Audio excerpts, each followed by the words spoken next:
On my 32nd birthday, my parents invited me to dinner at a 3 Michelin-star restaurant in Manhattan. There were no presents, no cake, and certainly no candles. Instead, before the appetizers even arrived, my father tossed a thick stack of legal documents onto the pristine white tablecloth. My mother took a slow, deliberate sip of her expensive champagne, looked me dead in the eye, and whispered that they had only kept me around this long for the tax breaks. She said I had outlived my usefulness, and it was time for me to sign the disownment papers. I did not shed a single tear. I just smiled, tapped my nails against the table, and prepared to utterly destroy the luxurious lives they had built using my name. My name is Ava, 32 years old, and I work as a senior fine art appraiser at a prestigious auction house here in New York City. Before I continue this story, let me know where you are watching from in the comments below. Hit like and subscribe if you have ever had to look your toxic family in the eye and show them exactly how powerful you have become. Growing up in our wealthy Connecticut suburb, everything about the Miller family was a carefully constructed facade. My father, Charles, is the chief accounting officer for a massive financial firm. To him, every single aspect of human existence can be quantified, categorized, and filed away on a balance sheet. He never saw me as a daughter. I was simply a line item, a variable in his endless quest to maximize his net worth. My mother, Lydia, is a former model whose entire reality revolves around country club status designer labels and projecting the illusion of absolute perfection. When they invited me to dinner for my birthday, a small, foolish part of me thought perhaps things were changing. We had maintained a cold, distant relationship for years. I paid for my own life, built my own highly successful career, and asked them for absolutely nothing. Yet they insisted on hosting this dinner at a restaurant where reservations take months to secure. The dining room was a masterpiece of muted lighting, crystal chandeliers, and hushed conversations among the city elite. I arrived wearing a tailored designer suit I had purchased with my own hard-earned commission. When I approached the table, my father did not stand to greet me. My mother did not offer a hug. They simply gestured for me to sit. The waiter poured sparkling water into our crystal glasses and retreated. That was when my father reached into his leather briefcase. He did not say happy birthday. He did not ask how my day was. He simply pulled out a heavy manila folder and dropped it right next to my silver charger plate. The dull thud sounded louder than the classical music playing in the background. "Sign these." Charles ordered, his voice carrying the same flat, authoritative tone he used when instructing his corporate interns. "I have already marked the pages where your signature requires notarization, but we have a private notary waiting in the lobby. We will get this handled tonight." I stared at the folder, then back up at the man who contributed half my DNA.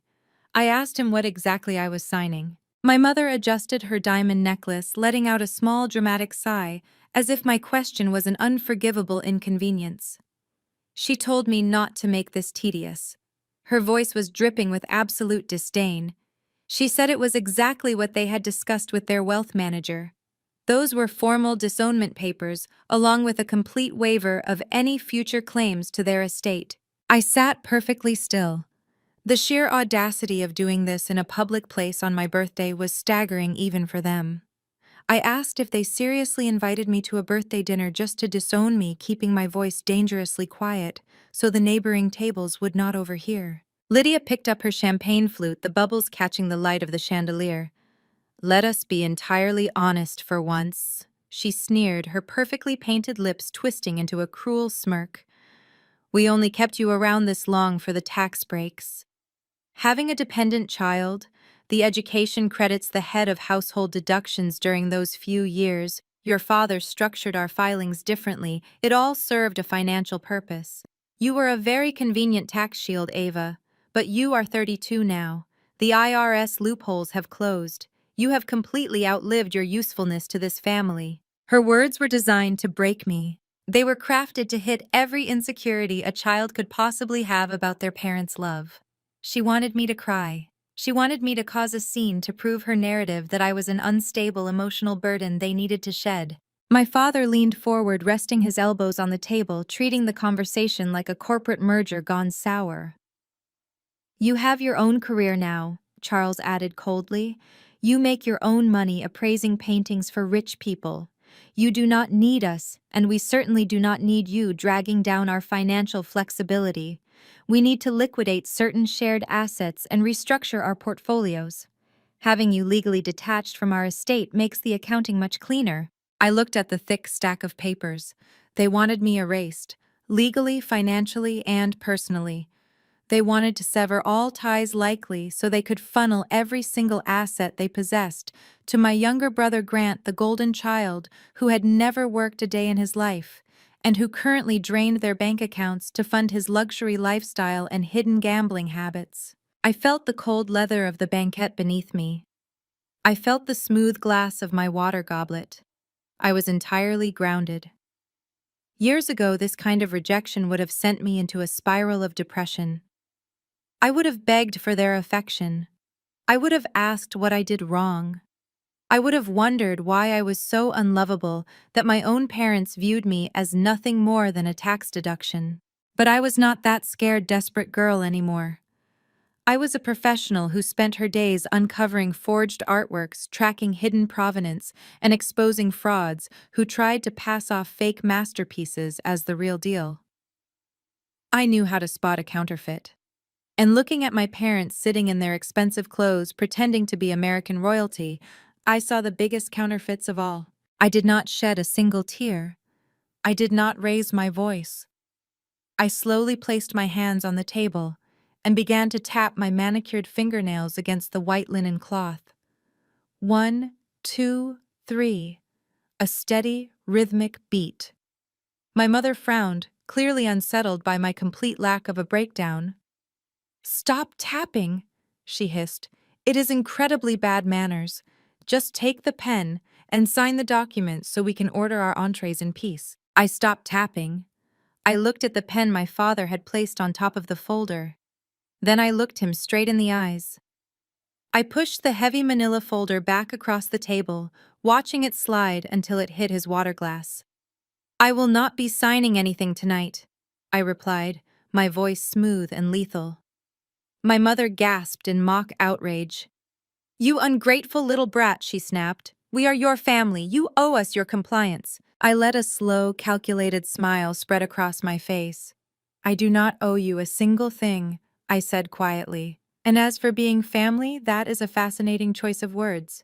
It is incredibly convenient that you brought up the topic of family tonight, because my real family is sitting right at the table next to us." My father let out a harsh barking laugh, dismissing my words entirely. He told me to stop speaking in riddles and pick up the pen. But before he could launch into another corporate lecture about compliance, a heavy hand slammed onto the back of my chair. I did not even need to turn around to know who it was. The overwhelming scent of expensive cologne and entitled desperation announced my younger brother long before he spoke. Grant slid into the empty seat beside our mother, pulling a stunningly beautiful woman down next to him.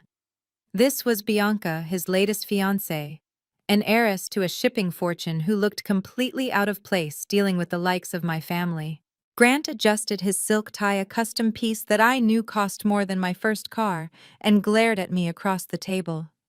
He did not say hello. He did not wish me a happy birthday. He just pointed a manicured finger at the manila folder. "Sign the damn papers," Ava Grant demanded, his voice tight with an anxiety he was trying desperately to hide. "Bianca and I are getting married in 6 months. Her family requires a complete financial disclosure from our side before they finalize the prenuptial agreement. I am not letting your stubbornness jeopardize my future. You need to be off the family ledger tonight." Lydia reached over and patted Grant on the cheek, her entire demeanor softening into absolute adoration. "Grant is right, darling," she cooed, casting a dismissive glance my way. "Bianca comes from a very prominent family. They expect a certain level of financial purity. We cannot have a rogue daughter with a mediocre salary complicating the asset transfers. We are liquidating several properties to buy the newlyweds a penthouse on Park Avenue. Your presence on the estate documents is a massive liability." I looked at Bianca, who was busy examining her massive diamond engagement ring, completely oblivious to the financial slaughter happening right in front of her. Then I looked back at my brother. Grant was 29 years old, yet he still expected our parents to pave his life with gold. He had failed out of 2 different business schools, launched 3 failed tech startups that my father quietly bailed out, and possessed a gambling habit that was an open secret in our household. Yet I was the liability. I reached out and opened the heavy manila folder. I did not look at the top page, the one boldly titled Declaration of Disownment. I knew that was just the bait. I flipped past the first dozen pages of legal jargon, my eyes scanning the dense paragraphs until I found exactly what I was looking for on page 17. Section 4, paragraph B, the Assumption of Liability Clause. I slid the document across the table, tapping my finger directly on the highlighted text. I looked my father dead in the eye. His face remained a mask of corporate indifference, but I saw a tiny muscle twitch in his jaw. "You must really think I am an idiot, Charles," I said, dropping the title of father entirely. "You honestly expected me to blindly sign a document assuming total legal and financial responsibility for Apex Holdings, LLC. The moment I said the company name, Grant went pale. My mother sharply inhaled, her hand flying to her throat. My father leaned back in his chair, his eyes narrowing into dark, calculating slits. I continued, keeping my voice perfectly level, weaponizing every piece of financial knowledge I had acquired. "You set up Apex Holdings as a shell company in Delaware 14 years ago, right after I turned 18. You used my social security number. You forged my signature to list me as the sole proprietor. You used that phantom company to funnel untaxed income, write off fraudulent business expenses, and hide the cash you were bleeding to cover Grant's gambling debts. It was a brilliant little scheme until the IRS caught on." Bianca stopped looking at her ring. She turned to Grant, her perfect brow furrowing in confusion. "Grant, what is she talking about? What IRS audit?" "Shut up," Ava, Grant hissed, panic breaking through his polished exterior. He reached across the table, trying to snatch the papers back, but I slammed my hand down on the folder, pinning it to the table. "Oh, we are going to talk about it," I replied coldly. "The IRS is auditing Apex Holdings, and they are demanding $2 million in back taxes, plus penalties and interest. If this hits your personal financial records, Charles, you will lose your CPA license. You will be fired from the firm. And Grant will not get a single cent from Bianca family once they realize his entire inheritance is built on massive tax evasion. So you created this brilliant birthday ambush. You disguised a $2 million debt transfer as a simple disownment. If I sign this, I take full legal ownership of the shell company. I go to federal prison for tax fraud, and you all walk away clean to buy penthouses on Park Avenue." My mother slammed her hands on the table, her face flushing with sudden, ugly rage. "You owe us that money," she spat, dropping all pretense of high society elegance. "We housed you, we fed you, we paid for your braces. You are a selfish, ungrateful wretch. Grant needs this marriage to secure his future. Your father needs his record clean. You have nothing to lose. You just appraise old paintings. You can declare bankruptcy and figure it out. You owe your brother this sacrifice." The sheer insanity of her logic hung in the air. She genuinely believed that serving as a human shield for a federal tax crime was my duty as a daughter. She wanted me to carry a $2 million debt and a felony conviction just so her golden boy could marry into old money. Grant puffed out his chest, trying to reclaim some shred of authority. "You are going to sign it, Ava. We brought the notary. If you do not sign it tonight, Dad is going to pull every string he has in the art world. You will be blacklisted from every auction house in the country. We will ruin you." I looked at the 3 of them. A father who used my identity to commit fraud. A mother who demanded I go to prison for her favorite child. A brother who threatened my career to save his own skin. They were so confident in their cruelty. They were so sure they held all the cards. They truly believed I was just a naive appraiser who could be bullied into financial suicide. I slowly picked up my wineglass, taking a deliberate sip of the expensive Cabernet they had ordered, but fully intended to make me pay for. The taste was bitter, much like the reality they were trying to force down my throat. "You think you can threaten me with ruin?" I said smoothly.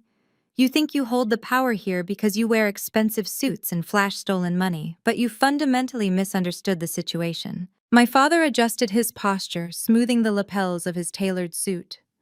The brief flash of panic I had seen in his eyes was instantly replaced by cold, calculating malice.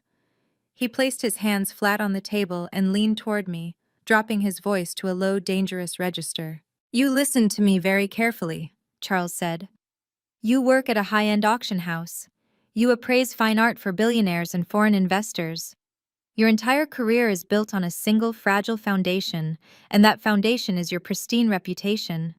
It would be a profound tragedy if the board of directors suddenly received an anonymous, highly detailed tip suggesting their senior appraiser has been accepting cash bribes to authenticate forged paintings." I raised an eyebrow, staring right back at him. "You are threatening to fabricate a federal crime to destroy my career." "I am not threatening anything," he replied smoothly. "I am stating a simple fact. I manage the wealth portfolios for half the individuals who buy art at your little auctions. All it takes is one phone call from me to a few key collectors.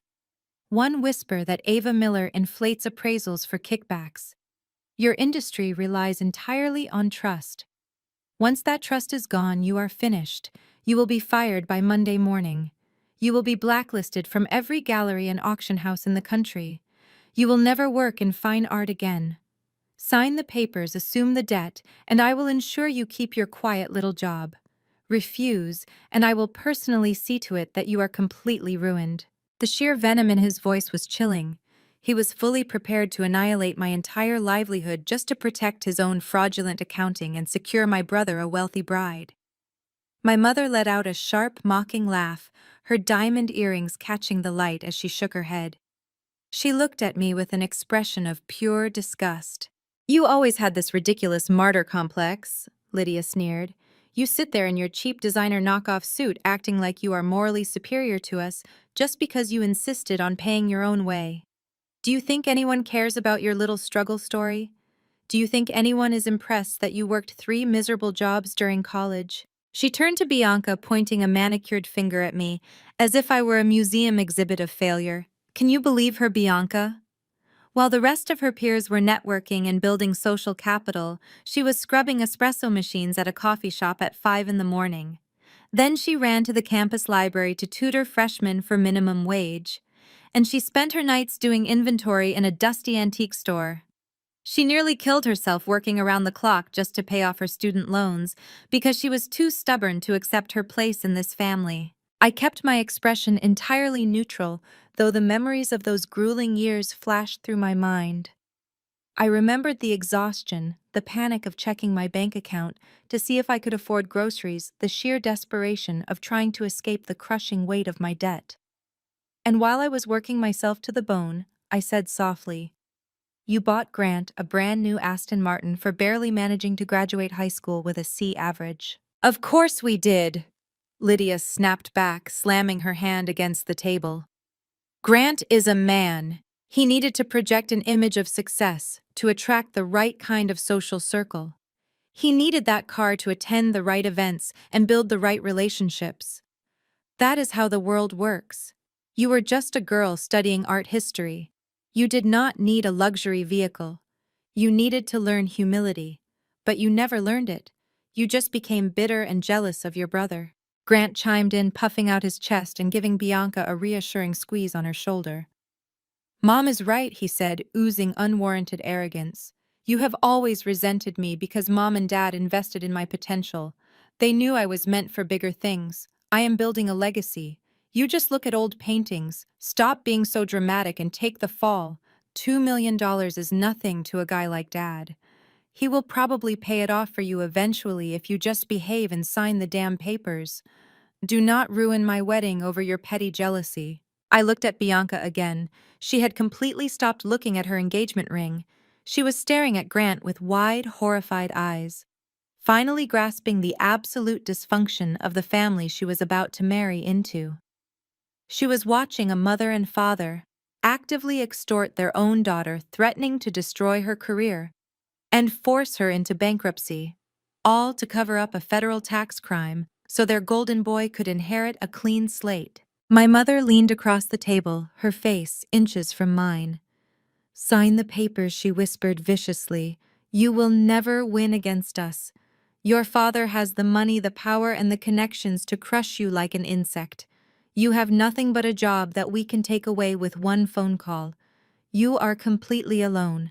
You have no one to protect you. If you walk out of this restaurant without signing that folder, you will lose everything you have ever worked for. Do not test us. I took a deep breath, letting the scent of roasted garlic and expensive truffles fill my lungs. The restaurant was buzzing with the quiet chatter of New York elites, completely unaware of the blackmail unfolding in their midst. I looked at my father, whose face was set in a rigid mask of determination. I looked at my mother, whose eyes blazed with narcissistic fury. I looked at my brother, who was too foolish to realize his entire life was a house of cards. They thought they had cornered me. They thought their threats of professional ruin and social destruction would finally break my spirit and force me into submission. They were absolutely certain that I was just a solitary, defenseless woman with no leverage and no allies. I slowly picked up the gold-plated pen my father had provided. I twirled it between my fingers, feeling the heavy, expensive metal. I saw my mother exhale a sharp breath of relief, thinking I had finally surrendered to their extortion. I saw Grant smirk, already calculating how he would spend his upcoming inheritance. I placed the pen gently back onto the table, right on top of the Declaration of Disownment. "You are right about one thing," I said, my voice echoing with absolute, unshakable certainty. "I am an appraiser. My entire career is dedicated to examining the finest details, uncovering hidden histories, and determining the true value of things people try to keep hidden. But you are wrong about absolutely everything else." I pushed my chair back slightly, uncrossing my legs. "You think you can destroy my career with a phone call? You think you can force me to absorb your massive tax fraud because you believe I am completely alone in this world?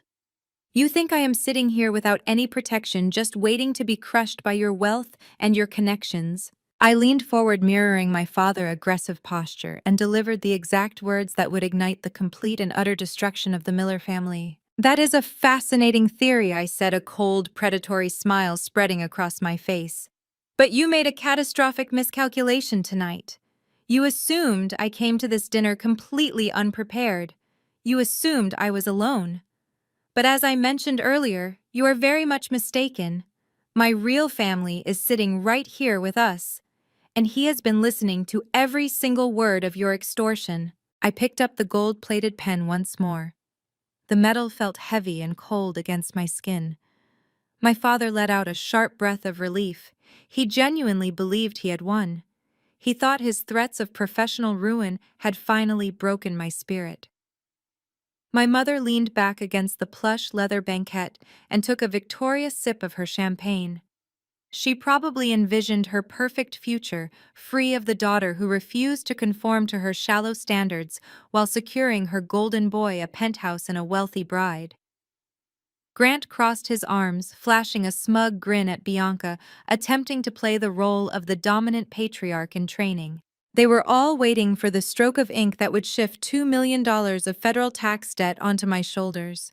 They were waiting for me to legally bind myself to a felony so they could maintain their immaculate credit scores and country club memberships. I looked at the tip of the pen, then I looked at the signature line on the Declaration of Disownment.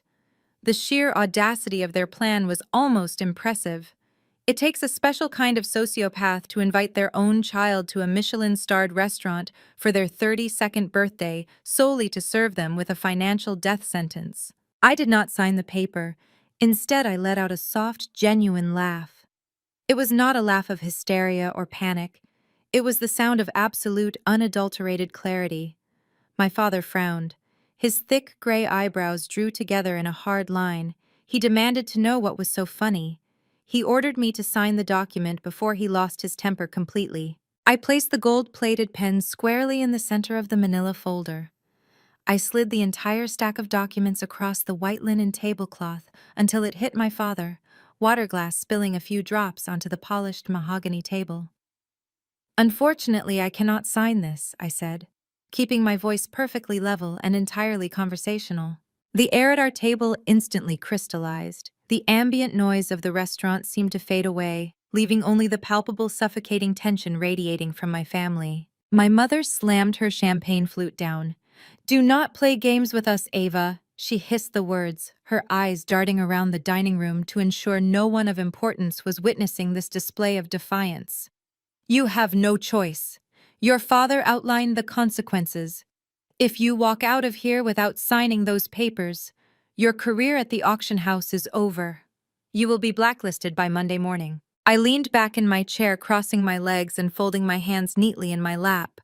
I looked at her with the clinical detachment of an appraiser examining a very poor forgery. You really believe you have the power to destroy me, I replied smoothly.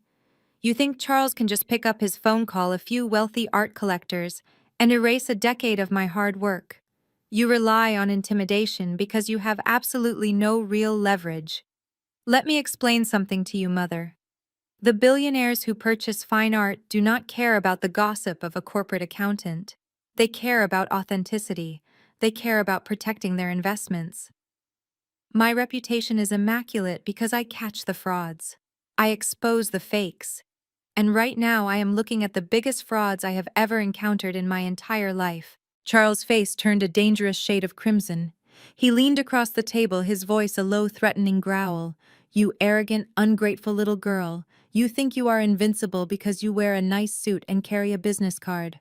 I will ruin you. I will make sure you never work in this city again. I will bury you so deep in litigation over Apex Holdings that you will be begging to sign these papers just to stay out of federal prison. Grant chimed in, slamming his fist onto the table. Stop being stupid, Ava. Just sign the damn thing. Bianca and I have a wedding to plan. Her family is waiting for the asset disclosures. You are ruining my life because you are too bitter to do what is right for this family. Bianca looked completely horrified. She pulled her hand away from Grant, sliding an inch further down the banquette. She was finally seeing the monsters hiding behind the designer labels. I turned my attention to Grant. Your life is a house of cards, Grant. You are 29 years old and you have never paid your own rent.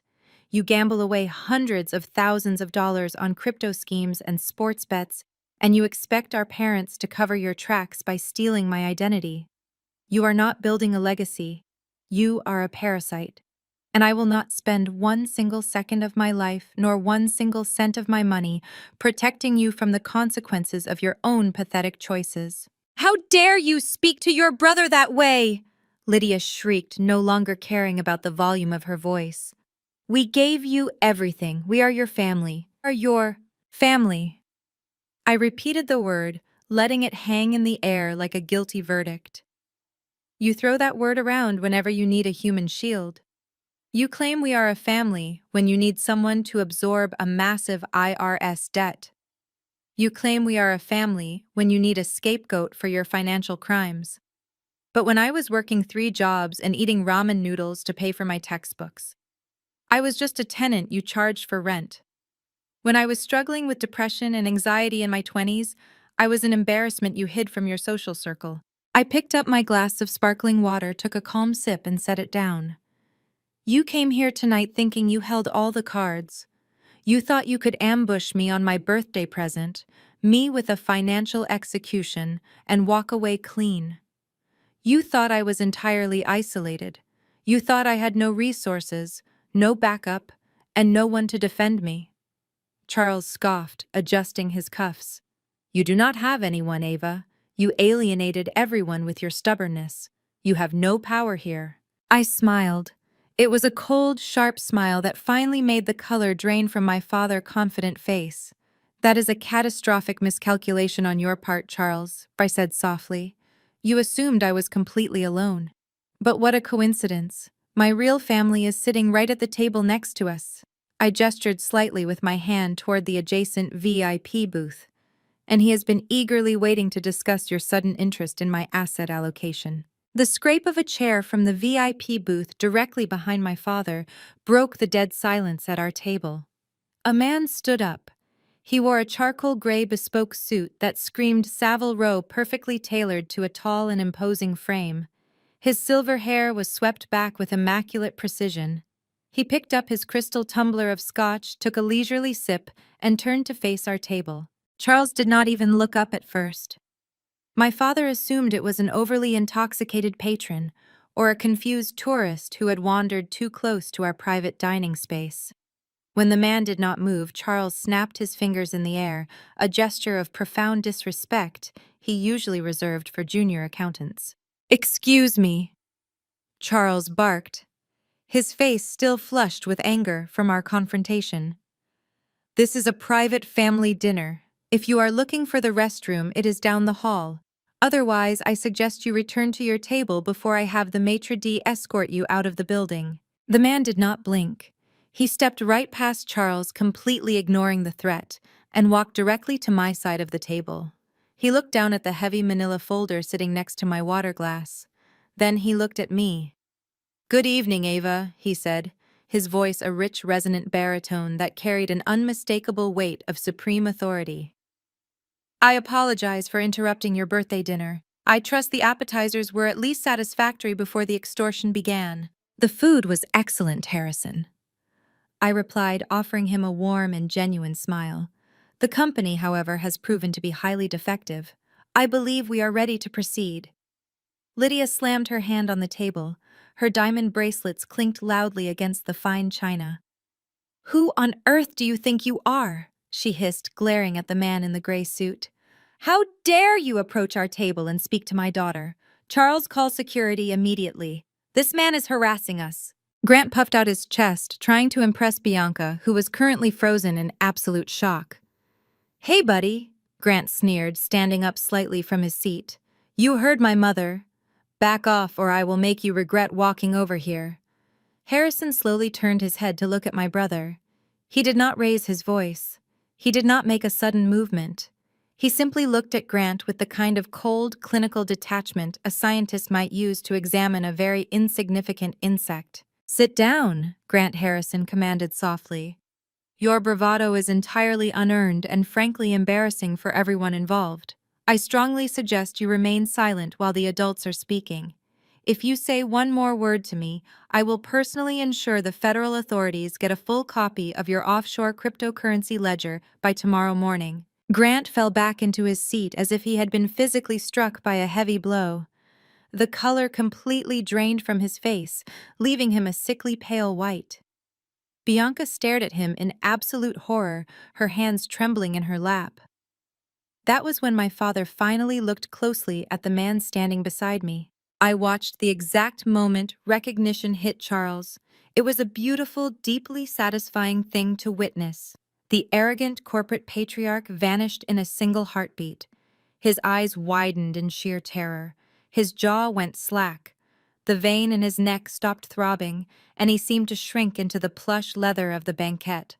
Brooks Charles whispered, his voice trembling, stripped of all its former power. "Harrison Brooks, what are you doing here?" I watched my father struggle to breathe. Charles was a man who worshipped money and feared only those who had the power to take it away.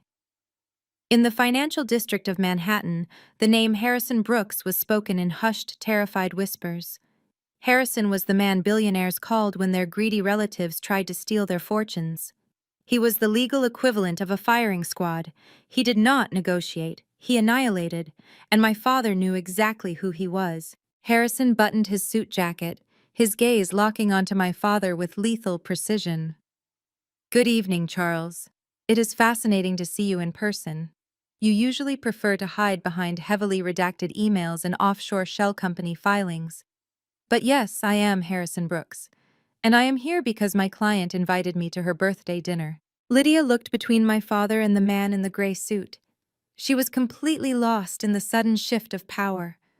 "Charles, who is this man? Why are you letting him speak to us this way? Tell him to leave." "Shut your mouth, Lydia." Charles snapped, pure panic leaking into his every word. He looked like a man standing on the edge of a cliff.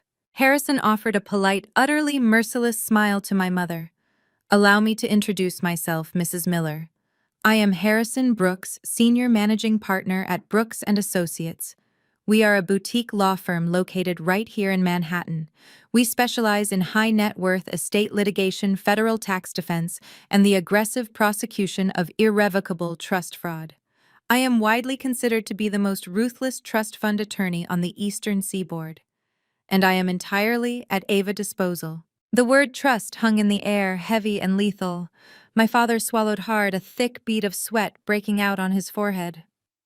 The manila folder containing his pathetic attempt at blackmail suddenly looked like a child drawing compared to the legal titan standing next to me. "Mr. Brooks?"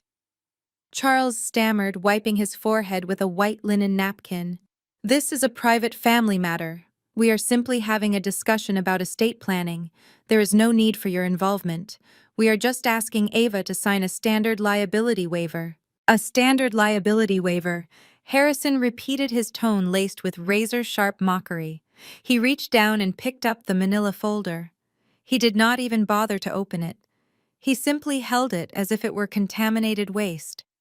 "You call a document attempting to transfer $2 million of federal tax debt from your fraudulent shell company onto your daughter a standard waiver. You call threatening to destroy her career at the auction house estate planning. Charles, you are not just a terrible father. You are a remarkably sloppy criminal." Lydia gasped, clutching her pearls in a dramatic display of fake outrage. "Fraud. Charles, what is he talking about?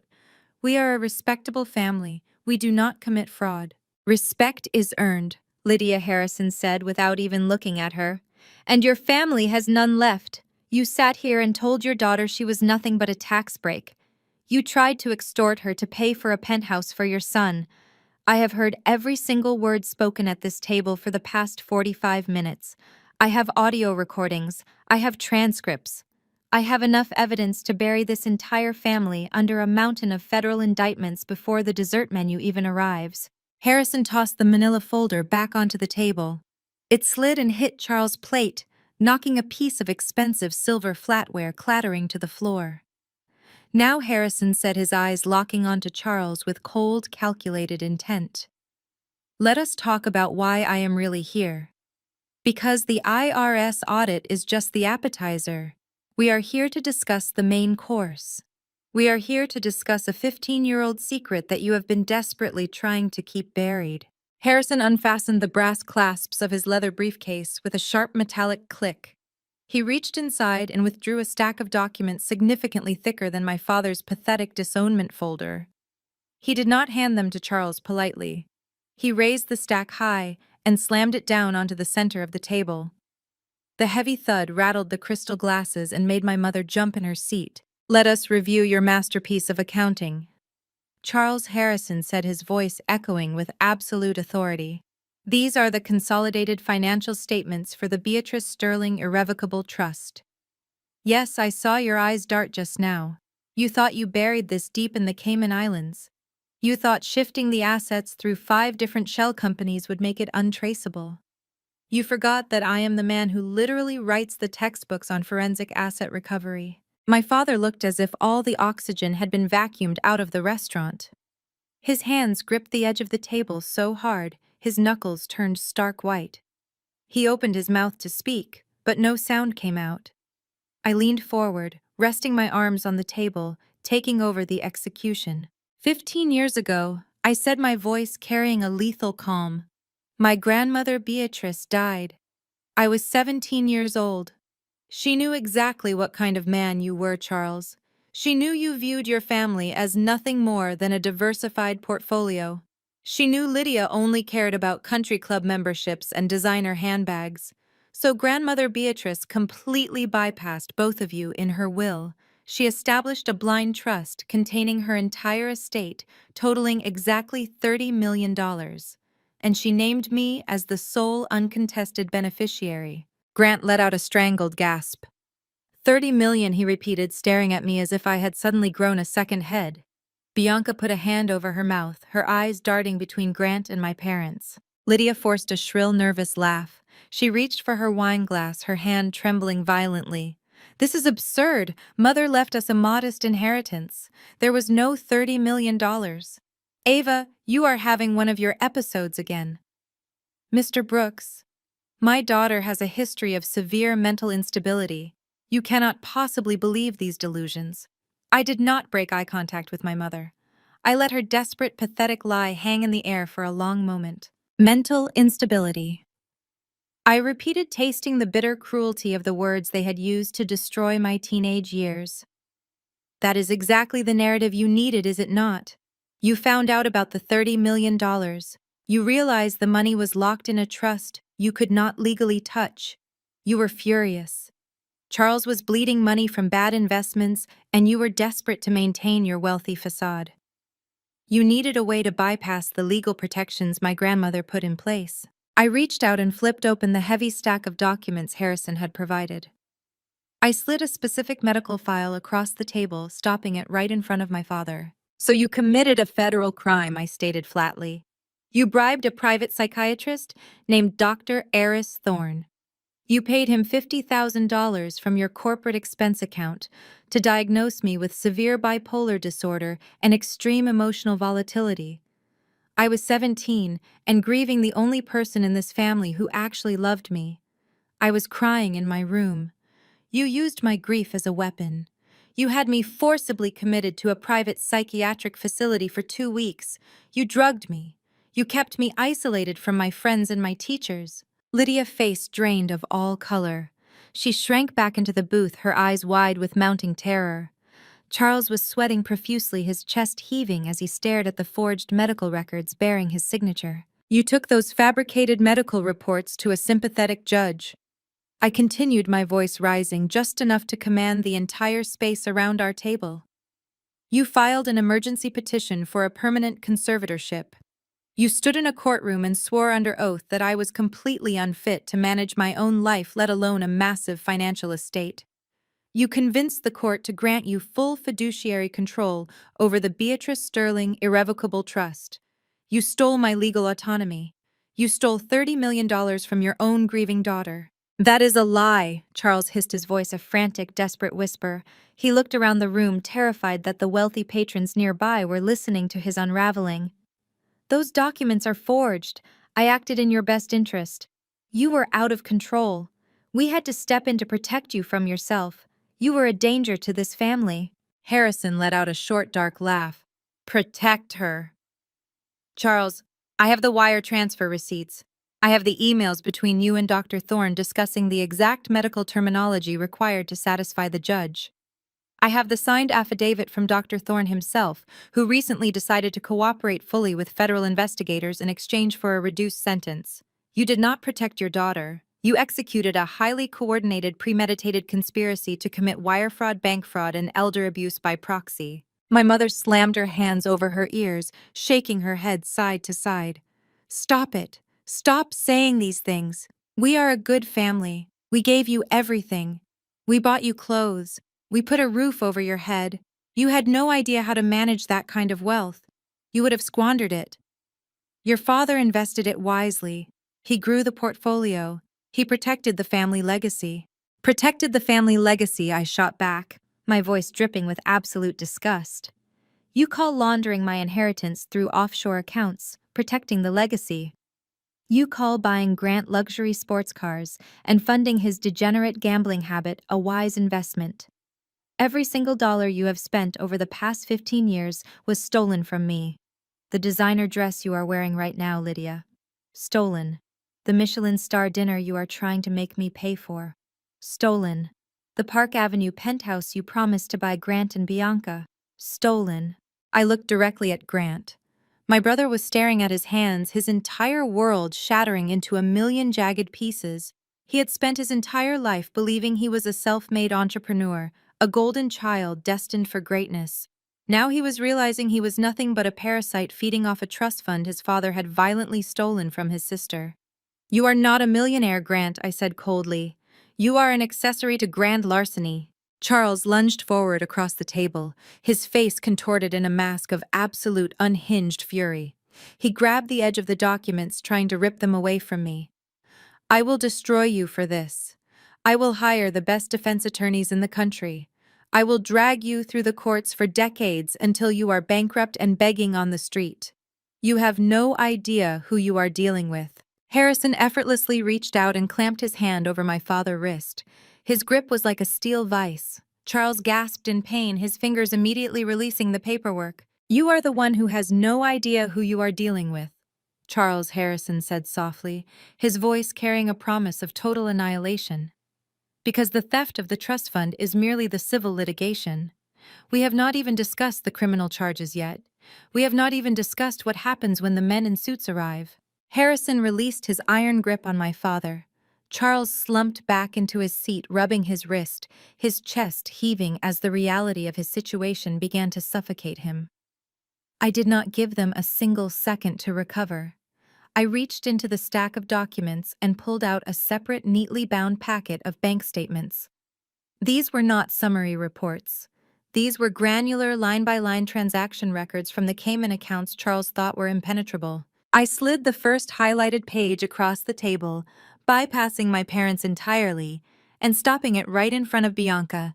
She stared at the paper as if it were a venomous snake. "Take a close look at that transaction, Bianca," I said, my voice cutting through the ambient noise of the restaurant. Date of transfer, October 12th of last year. Amount $240,000. Wired directly from the Beatrice Sterling Irrevocable Trust to a high-end jeweler in the Diamond District. Does that date ring a bell? Bianca swallowed hard. Her eyes darted from the paper to the massive, flawless diamond resting on her left hand. Her breathing became shallow and rapid. I leaned forward, locking eyes with my brother, terrified fiancé. Grant told you he spent a year saving his bonuses from his tech startup to buy you that ring. He told your parents he was a self-made man ready to provide for a shipping heiress. But that ring was not bought with sweat equity or startup capital. It was bought with stolen money. You are wearing $250,000 of my stolen inheritance on your finger. Bianca let out a quiet, horrified gasp. She yanked her hand back and held it against her chest as if the diamond had suddenly turned red hot. Grant frantically reached for her, his polished facade completely disintegrating. "Bianca, do not listen to her," Grant pleaded, his voice cracking with desperation. "She is lying. Dad gave me an advance on my trust fund. It was family money. It was totally legitimate." I flipped to the next page and tossed it onto the table. "There is no family money, Grant. There is only my money. And here is the wire transfer from June for your Aston Martin, $180,000. And here is the rolling ledger of deposits made to your offshore cryptocurrency accounts over the last 3 years to cover your massive gambling losses, totaling roughly $1.4 million. Every single cent of it routed through dummy corporations funded by my grandmother estate." Bianca pulled away from Grant with such force she nearly knocked over her water glass. She stared at him with a mixture of absolute disgust and dawning realization. "You lied to me," she whispered, her voice trembling with rage. "You told my father you were an entrepreneur. You sat in our home and swore your portfolio was clean. You are nothing but a thief living off your sister's stolen money." Grant turned wildly toward our parents, his face pale and slick with sweat. "Tell her," he shouted at Charles. "Dad, tell her it was a legal transfer. Tell her you authorized it. You said the money was yours to distribute. You promised me my background check would be spotless before the wedding." Charles squeezed his eyes shut, refusing to look at the woman his son was supposed to marry. He knew any lie he told now would be instantly destroyed by the documents sitting on the table. Lydia tried to intervene, leaning across the table with a fake, placating smile that looked entirely deranged given the circumstances. "Bianca, darling, please calm down. This is just a terrible misunderstanding. Charles manages all the family assets. It is common for high-net-worth families to commingle funds for tax efficiency. Grant had every right to that money. We are all one family." I pulled out a third sheet of paper and slid it toward my mother. "One family," I echoed, my voice dripping with lethal sarcasm. "Is that what you told yourself last month when you booked that 3-week luxury ski vacation in Aspen? $85,000 for a private chalet and private jet charters, all billed to an LLC that derives 100% of its funding from the Beatrice Sterling Trust. You stole from your clinically depressed, supposedly mentally unfit daughter to buy designer ski wear and sip champagne in the mountains." Lydia's face flushed a deep, violent red. She snatched the paper, her manicured nails tearing the edge. "I am your mother," she shrieked, her voice rising to a hysterical pitch. "I raised you. I clothed you. I put up with your difficult, miserable attitude for 18 years. I deserved that money for what you put me through. You owed us for the stress of dealing with you." The sheer narcissism of her statement hung in the air. She was actually trying to justify grand larceny as a form of maternal hazard pay. Grant slammed his hands on the table, turning on Lydia. "Are you insane?" he yelled. "You are admitting it right in front of her lawyer. You told me the money was from dad corporate bonuses. You told me I was spending clean cash. You set me up. You set me up to look like a criminal in front of Bianca family." "Do not you dare raise your voice to me, Grant Miller!" Lydia screamed back, pointing a shaking finger at her golden child. "We bought you everything. We bought your degrees. We bought your cars. We bought you this pathetic illusion of success because you were too lazy to earn it yourself. You are bleeding us dry with your gambling, and now you have the nerve to blame us." Charles finally snapped. He slammed his fist down, rattling the silverware. "Both of you shut your mouths right now," he roared, completely abandoning his refined country club persona. "Do you not realize what is happening? She is wearing a wire. She is trying to get us to confess." Harrison let out a slow, mocking chuckle. "Charles, we do not need a wire. You documented your own fraud with immaculate accounting precision. The paper trail is flawless. The federal prosecutors are going to use your own spreadsheets to secure your convictions." Bianca stood up abruptly. Her chair screeched against the hardwood floor. She looked at Grant as if he were covered in filth. "My father is going to destroy you," she said, her voice shaking with cold fury. "Our lawyers will void the prenuptial agreement negotiations tomorrow morning. I am not marrying a penniless fraud who steals from his own sister." Grant lunged up, grabbing her arm. "Bianca, wait. Please." "I did not know. I swear to God I did not know they stole it." She ripped her arm out of his grasp with violent force. She grabbed the massive diamond ring from her left hand, struggled with it for a frantic second, and pulled it off. She threw it directly at Grant's chest. The ring bounced off his designer suit and clattered onto the table, spinning before coming to a rest right on top of my grandmother financial statements. "Keep your stolen garbage," Bianca spat. "Have a nice time in federal prison." She turned on her heel and marched out of the Michelin-starred restaurant, her heels clicking sharply against the floor. Grant stood frozen, staring at the discarded ring, watching his entire future, his wealthy safety net, and his manufactured identity walk out the door. He slowly turned his head to look at Charles and Lydia. The golden child was looking at his creators not with love or gratitude, but with absolute venomous hatred. "You ruined my life!" Grant hissed at his parents, tears of pure rage pooling in his eyes. "You told me I was set for life. You ruined everything." I sat back in my chair, taking a slow sip of my sparkling water. The dog-eats-dog dynamic was playing out exactly as I had anticipated. The moment the stolen money was exposed, the illusion of their perfect, loving family shattered into 1,000 irreparable pieces. They were tearing each other apart, and I had not even dropped the final bomb yet. Charles slammed both of his hands onto the table with enough force to rattle the silverware. He completely ignored Grant, turning his entire focus onto me. The veins in his neck were bulging, and his face was a mask of absolute unhinged corporate arrogance. He was cornered, but men like my father never surrendered. They simply attacked the intellect of anyone who dared to challenge them. "You think you have won?" Charles sneered, his voice dripping with venomous condescension. "You sit there with a few printed spreadsheets and a hired suit playing detective. You have absolutely no idea how international financial law actually works. You are an appraiser, Ava. You are a glorified museum clerk. You hold a magnifying glass to dusty oil paintings and memorize trivia about dead artists.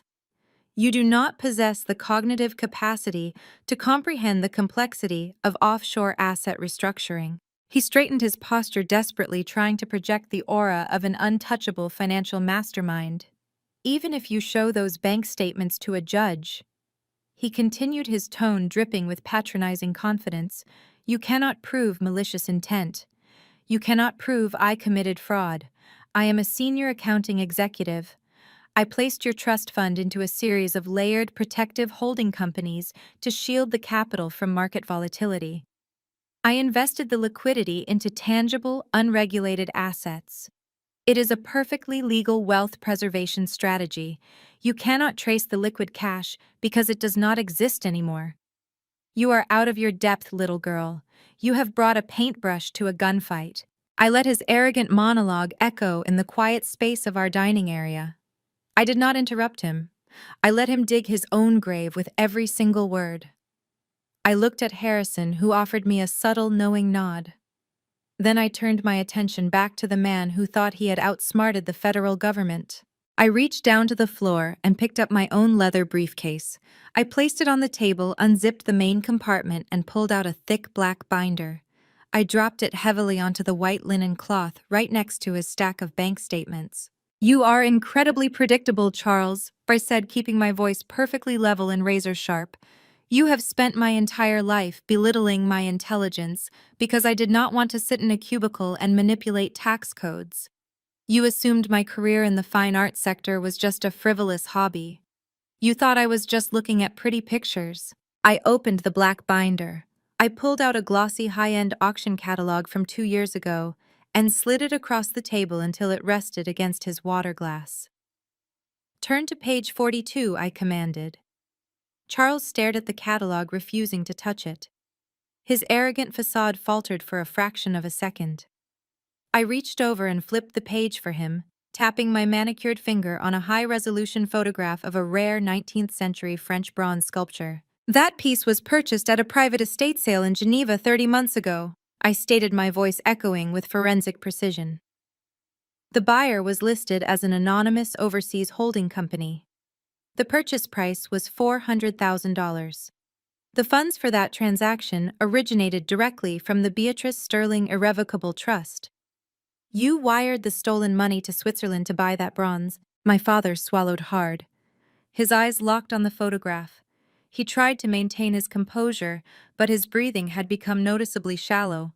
"So what?" he shot back, his voice losing its forceful edge. "I made a tangible asset investment on behalf of the trust. That is not a crime." I pulled a second document from the binder. It was an internal, highly confidential consignment agreement from my employer. I placed it directly on top of the catalog. 6 months after that purchase, I continued relentlessly. That exact same bronze sculpture was consigned to my auction house in Manhattan. The seller was listed as a newly formed Delaware Limited Liability Company. The sculpture sold at our spring auction for $450,000. The proceeds from that sale were wired to a clean, stateside bank account belonging to you, Charles. An account completely disconnected from my grandmother's name. Lydia gasped, her hands flying to her mouth as she finally began to understand the mechanics of what her husband had been doing. Grant sat frozen in his chair, too stunned by the loss of his fiancée to fully comprehend the legal nightmare unfolding in front of him. I leaned forward, closing the distance between my father and me. I locked eyes with him, making sure he understood the absolute magnitude of his destruction. "It is the oldest trick in the billionaire playbook," I said softly, driving the final nail into his coffin.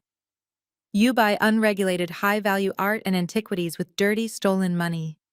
Then you consign those pieces to prestigious, pristine auction houses using anonymous proxy sellers.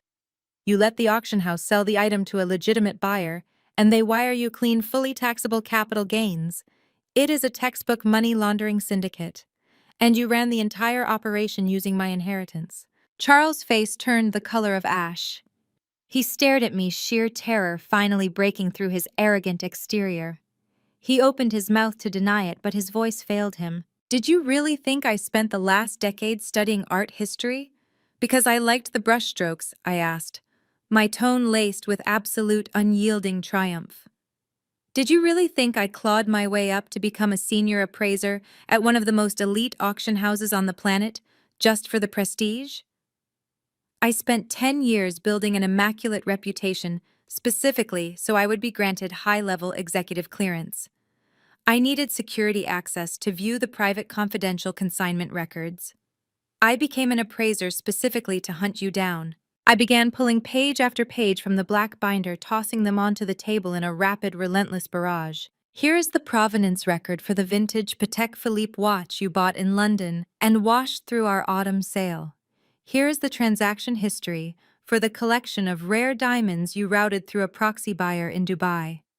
Every single time you used a shell company to wash my stolen trust fund money, I flagged the items.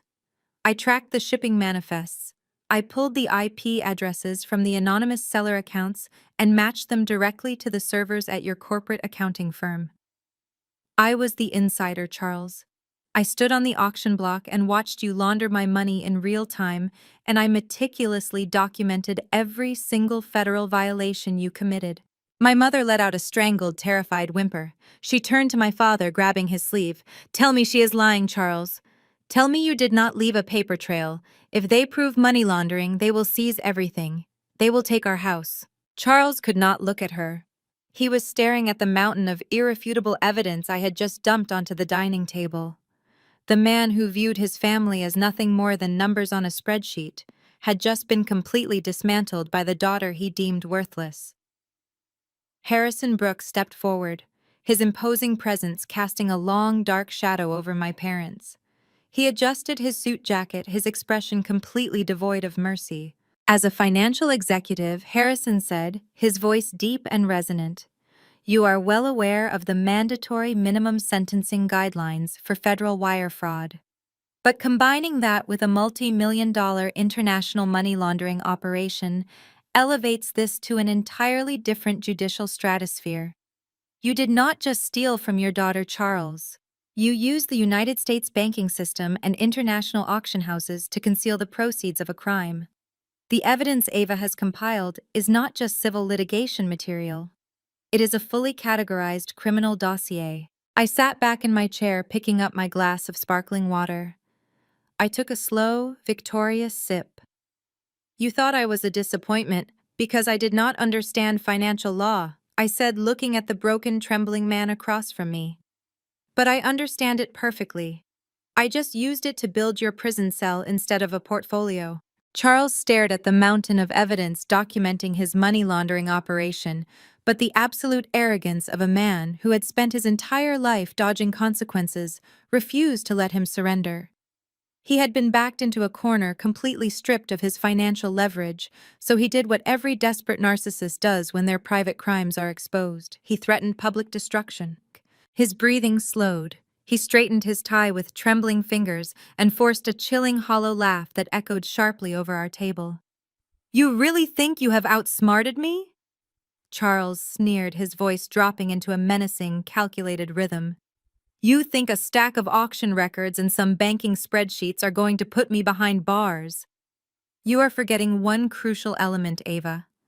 I have spent the last 30 years building an impenetrable fortress of social and professional capital. I sit on the boards of 3 major charities.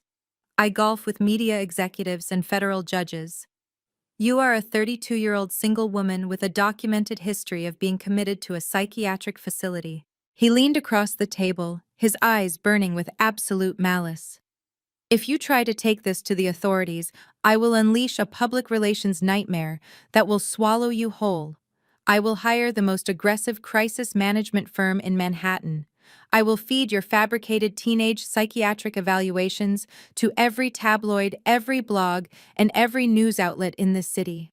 I will spin a narrative so convincing the entire world will believe you are a deeply unstable, greedy, and vindictive daughter, trying to extort her loving parents for trust fund money you are too mentally ill to manage." Lydia sat up straighter, her posture immediately reflecting her husband's newly found bravado.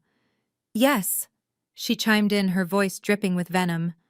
"We will destroy your reputation in the press before you even make it to a courtroom. No one will believe a hysterical, ungrateful child over a respected corporate executive. We will paint you as a monster." I did not flinch. I did not raise my voice to defend my sanity or my character. I simply reached into my designer handbag and pulled out my smartphone. I placed it gently on the white linen tablecloth right next to his catastrophic stack of financial crimes. "You have always possessed a staggering level of hubris," Charles I said, keeping my tone completely conversational, as if we were discussing the weather, rather than his impending federal indictment. "You genuinely believe your wealth buys you immunity from the truth. You believe you can control the narrative because you pay publicists to clean up your messes. But you have one fatal flaw: your absolute obsession with displaying expensive things. Charles frowned, his eyes darting to my phone. He demanded to know what I was talking about. He ordered me to put the phone away and listen to his terms. I ignored him and tapped the screen, unlocking the device. Last year, for your 60th birthday, I attended a family dinner much like this one. You spent the entire evening ignoring me, catering to Grant, and boasting about your recent promotion. But I brought you a gift anyway. Do you remember what I gave you? My father scoffed, crossing his arms defensively. You gave me a watch, a piece of technology I did not need or ask for. Not just a watch, I corrected him, maintaining direct, piercing eye contact. I gave you a limited edition platinum-cased high-end smartwatch. It retailed for $35,000. I knew you hated the sentiment behind it because it came from the daughter you despised. But I also knew you absolutely loved the price tag. I knew your ego would never allow you to leave a $35,000 accessory sitting in a drawer. You had to wear it to the country club. You had to flash it during your corporate board meetings.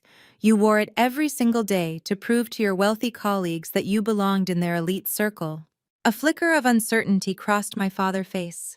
His right hand instinctively twitched toward his left wrist, where the heavy platinum watch currently sat secured by a custom leather band. When I gave you that watch, I continued, my voice smooth and lethal. I offered to set it up for you. You handed it over gladly because you could not be bothered to learn the operating system. You did not realize that I linked the device directly to a secure encrypted cloud server that I completely control. You did not realize that the ambient voice memo feature was set to automatically sync every time you connected to your office Wi-Fi. You walked into your most highly classified, deeply corrupt meetings wearing a live microphone strapped to your own wrist. The color instantly drained from Charles' face. He stared at his wrist in sheer, unadulterated horror, as if the platinum watch had suddenly turned into a venomous snake. You bluffed about tearing me down in the media, I said, resting my index finger over the play button on my screen. You threatened to tell the world I am a liar. Let us see how the media handles this specific narrative. Let us see how your crisis management team spins the exact moment you secured your own spot in a federal penitentiary. I pressed play. I turned the volume up just enough for the audio to carry perfectly across our table and into the adjacent VIP booth where Harrison Brooks stood watching. The recording was crystal clear. There was the sound of a heavy door closing, followed by the clinking of a glass.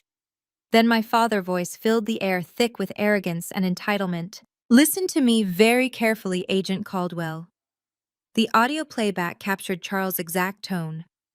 Let us not pretend this IRS audit is about justice or bureaucratic accuracy. It is about a number. I know the Apex Holdings file is sitting on your desk. I am offering you $300,000 in untraceable offshore cryptocurrency to permanently close that file by Friday. You stamp it clean, you shred the flag reports, and we both walk away significantly wealthier. A second voice, hesitant but greedy, responded on the recording. If I do this, there cannot be a paper trail. The transfer has to be completely blind. It is already staged, Charles recorded, voice replied smoothly. 300,000. Just make the audit disappear, Caldwell. I tapped the screen, stopping the playback. The ensuing silence at our table was absolute. The background music of the Michelin-starred restaurant seemed to completely vanish. Lydia covered her mouth with both hands, a choked, terrified sob escaping her throat. Grant pushed his chair back, pressing himself against the wall of the booth, as if trying to physically distance himself from the radioactive fallout of his father's crimes. Tax evasion is a serious felony, Charles said, leaning forward and lowering my voice to a sharp, predatory whisper.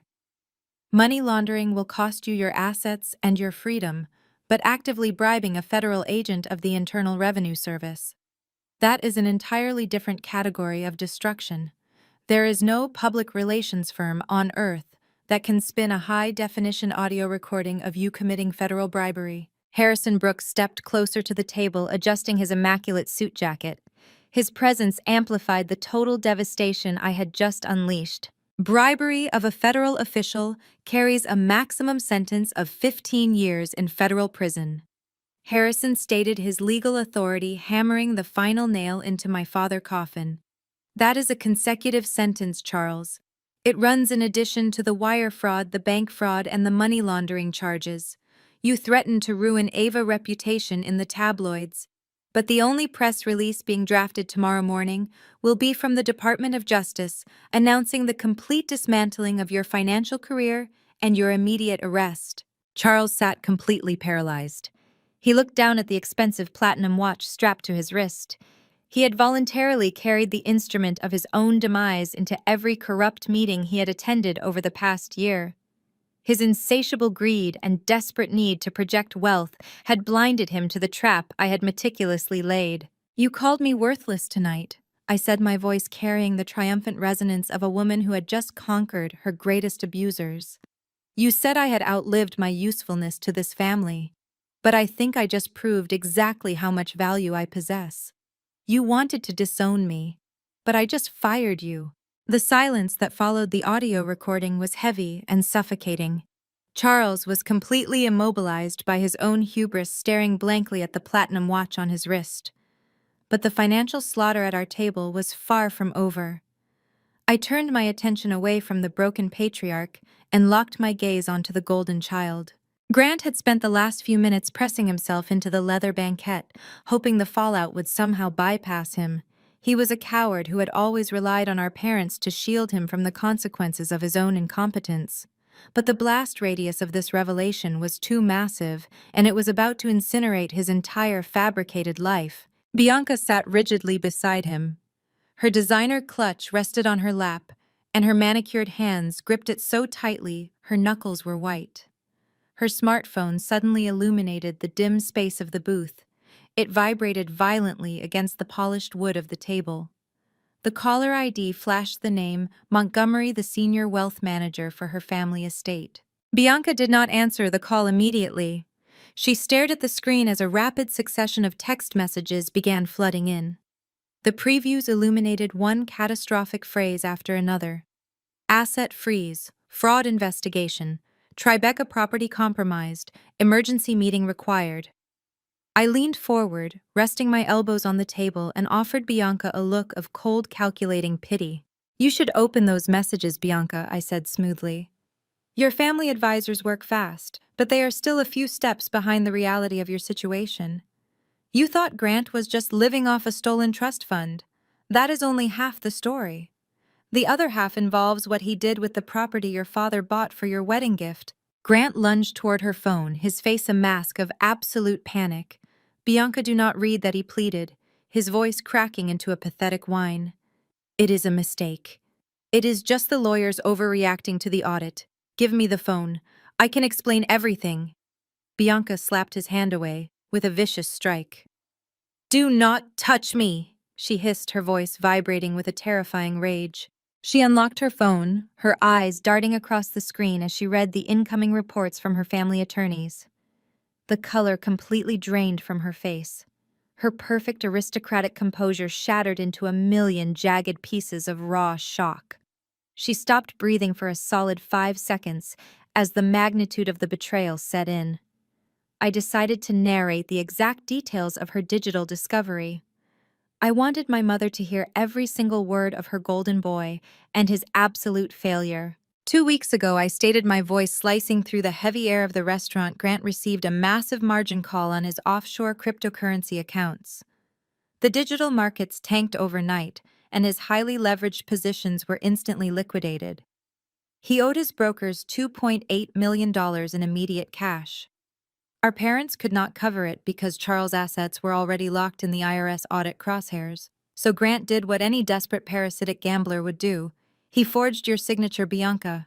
Lydia let out a sharp, horrified gasp. She grabbed Grant by the arm, digging her nails into his expensive suit jacket. "Grant, what did you do?" she demanded, her voice shrill and trembling. "Tell me she is lying. Tell me you did not ruin this." Grant could not look at our mother. He stared at his designer shoes, his entire body shaking as the walls closed in around him. "He used a predatory shadow lender," I continued, relentlessly ensuring the entire table absorbed the full weight of his betrayal. "He secretly mortgaged the Tribeca townhouse. The $6 million property your father purchased entirely in cash as your bridal gift. Grant leveraged the deed to secure a high-interest loan to cover his crypto losses. He bet your future marital home on a digital coin and he lost every single penny. The shadow lender just filed a lien against the property this morning. Your father wealth manager just found the public filing. Bianca's chest heaved. She looked up from her phone, staring at the man she was supposed to marry in less than 6 months, the man who had charmed her wealthy parents, who had promised to protect her, who had paraded around New York high society as a brilliant tech entrepreneur. "You mortgaged my house," Bianca whispered, her voice eerily quiet, stripped of all emotion. "You forged my signature and put a lien on the property my father bought for me." Grant scrambled out of the booth, dropping to his knees right there on the floor of the Michelin-starred dining room. He grabbed Bianca's hands, tears streaming down his face. It was a temporary liquidity issue, he begged, completely abandoning his pride and dignity in front of the entire restaurant. "I had a tip on a new coin. It was supposed to triple in value. I was going to pay the loan back before the wedding. I was going to double the money and surprise you. You have to believe me, Bianca. I love you. We can fix this. Dad can fix this." He turned his desperate, tear-stained face toward Charles. "Dad, do something. Call the brokers. Tell them you will cover the lien. We can move money from the firm." Charles stared blankly ahead, completely broken by his own impending federal indictment. He had absolutely nothing left to give. He did not even blink at his son's pathetic pleas. Bianca stood up. She looked down at Grant kneeling on the restaurant floor, begging for a bailout that would never come. She did not scream. She did not cry.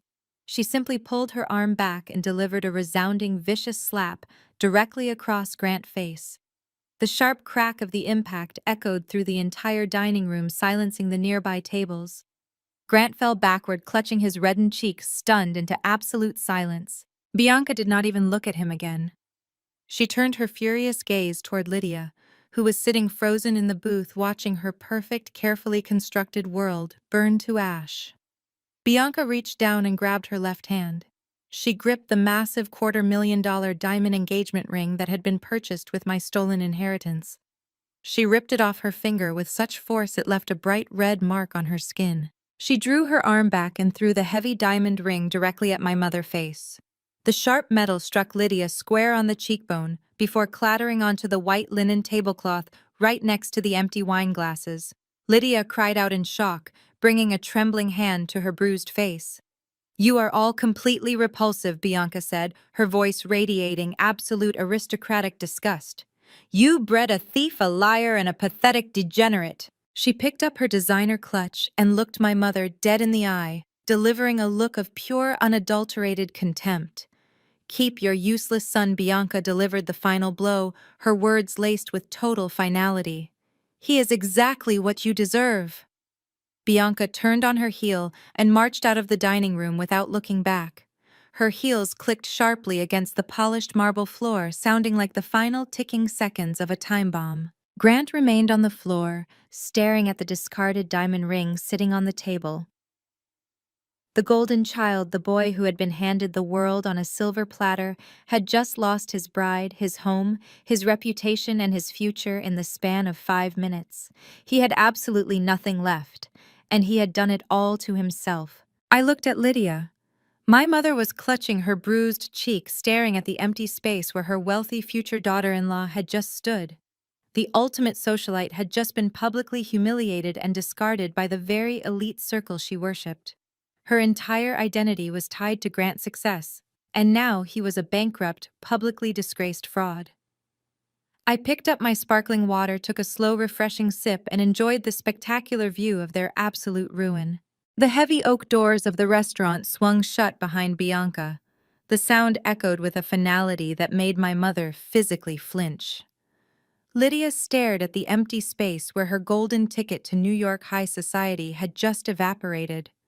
The $250,000 diamond ring sat abandoned on the white linen tablecloth, mocking the ruins of her grand design. Grant remained crumpled on the floor, a pathetic heap of designer fabric and shattered entitlement.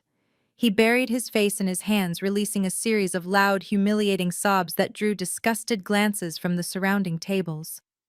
The golden child was experiencing his very first consequence, and it was entirely paralyzing. Lydia slowly turned her head toward me.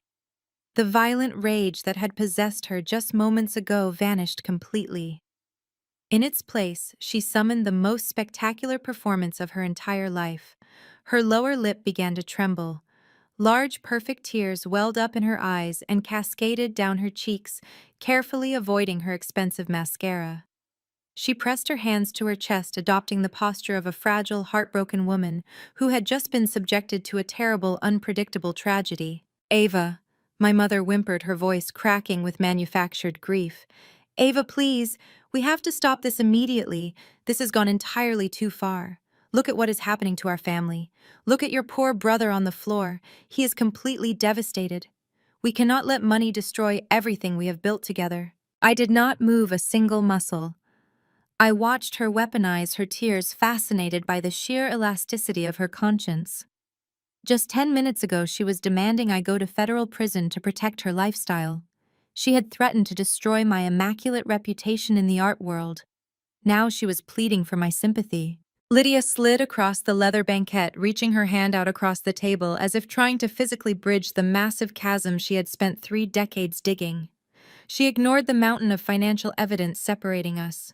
She ignored the irrefutable proof of her own grand larceny. This is all a terrible misunderstanding, Lydia sobbed, letting a tear fall onto the pristine tablecloth. You have to understand the immense pressure we were under.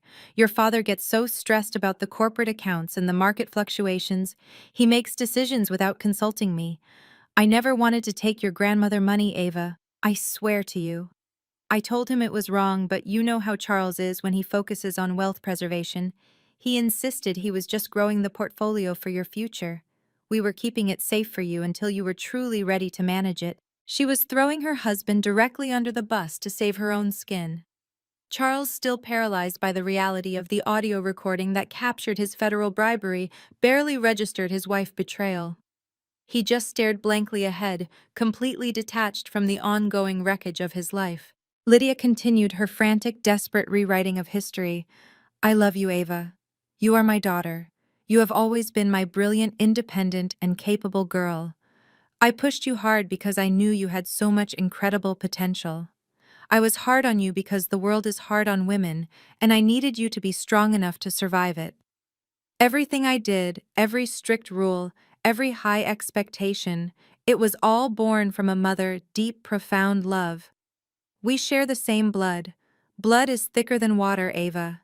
You cannot let these lawyers and these horrible documents tear our family apart. We can fix this mess privately. We can pay the taxes together. We can go to family counseling. Just tell Mr. Brooks to destroy that file and we can start completely over. I looked at her outstretched hand. It was trembling, adorned with a platinum tennis bracelet bought directly with the proceeds of my stolen trust fund. She was begging me to remember our blood ties while actively wearing the spoils of her theft. My mother was deploying the classic narcissistic pivot. When intimidation fails, play the ultimate victim. When the evidence is undeniable, claim good intentions and manipulate the emotional bond. She was attempting to gaslight me into believing that decades of emotional abuse, financial extortion, and systematic exclusion were actually just misguided acts of maternal devotion. She genuinely believed that a few strategic tears could erase the reality of her own monstrous behavior. I picked up my phone from the table. The screen was still brightly illuminated. The voice memo application was prominently displayed, the digital waves fluctuating with every word spoken in the room. I looked my mother directly in the eyes. I stripped every ounce of emotion from my face, presenting her with a mirror of absolute, unyielding coldness. You are a phenomenal actress, Lydia, I said, my voice steady and completely devoid of empathy. If I were still the desperate, anxious teenager you locked in a psychiatric ward for crying over my grandmother passing, I might actually believe you.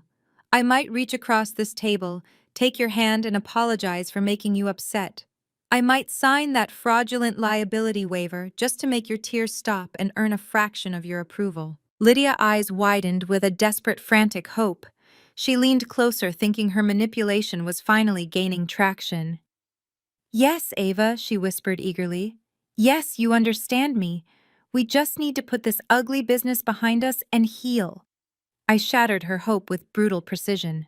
"But I am not that girl anymore," I stated flatly. "I am a woman who evaluates authenticity for a living. And your performance is the most glaringly obvious counterfeit in this entire restaurant. You did not push me to be strong. You punished me for existing outside of your shallow materialistic parameters. You did not hide my inheritance to protect it.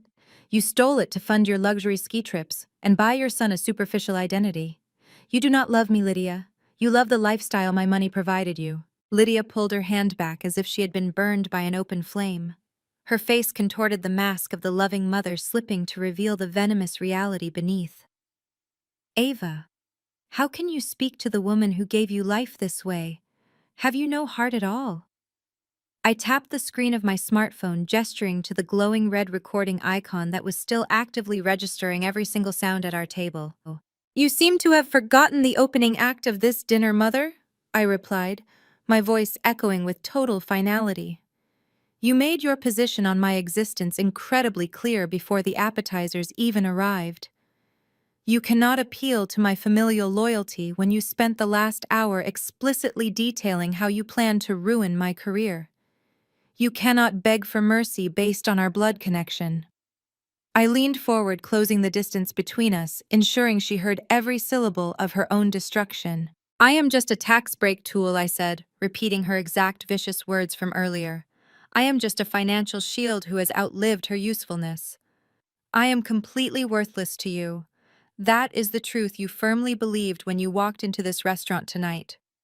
Do not try to rewrite the script now just because the audience has changed. And by the way, the voice recorder is still running. You just gave the federal prosecutors a flawless, high-definition audio confession of your entire extortion attempt." Lydia stared at the glowing red circle on my phone screen. The realization of her monumental failure finally crashed over her. She had not only failed to gaslight me into submission, but she had actively provided the federal authorities with a dramatic, legally binding record of her trying to coerce a key witness. She opened her mouth to speak, but her throat seized. She let out a sharp, breathless gasp and shrank back into the leather booth, her entire body shaking with the chilling recognition that she was completely and utterly trapped. Charles snapped out of his catatonic state with a sudden, violent jerk. The self-preservation instincts of a cornered, white-collar criminal finally overrode his sheer shock. He looked at the glowing red recording icon on my smartphone, then at the massive binder of financial evidence resting on the table. The illusion of his absolute control had entirely evaporated, leaving behind nothing but the raw, unfiltered panic of a man staring directly at a lengthy federal prison sentence. He abruptly pushed himself away from the table. The heavy mahogany chair scraped loudly against the polished floor, the harsh sound drawing the attention of the dining room staff. Charles did not care about social decorum anymore. He reached for his expensive Italian leather briefcase, his hands trembling so violently he could barely grip the handle. He snatched his cashmere overcoat from the back of the chair, his breathing ragged and uneven. "I am leaving," Charles announced, his voice a frantic, breathy rasp that lacked any of its usual corporate authority.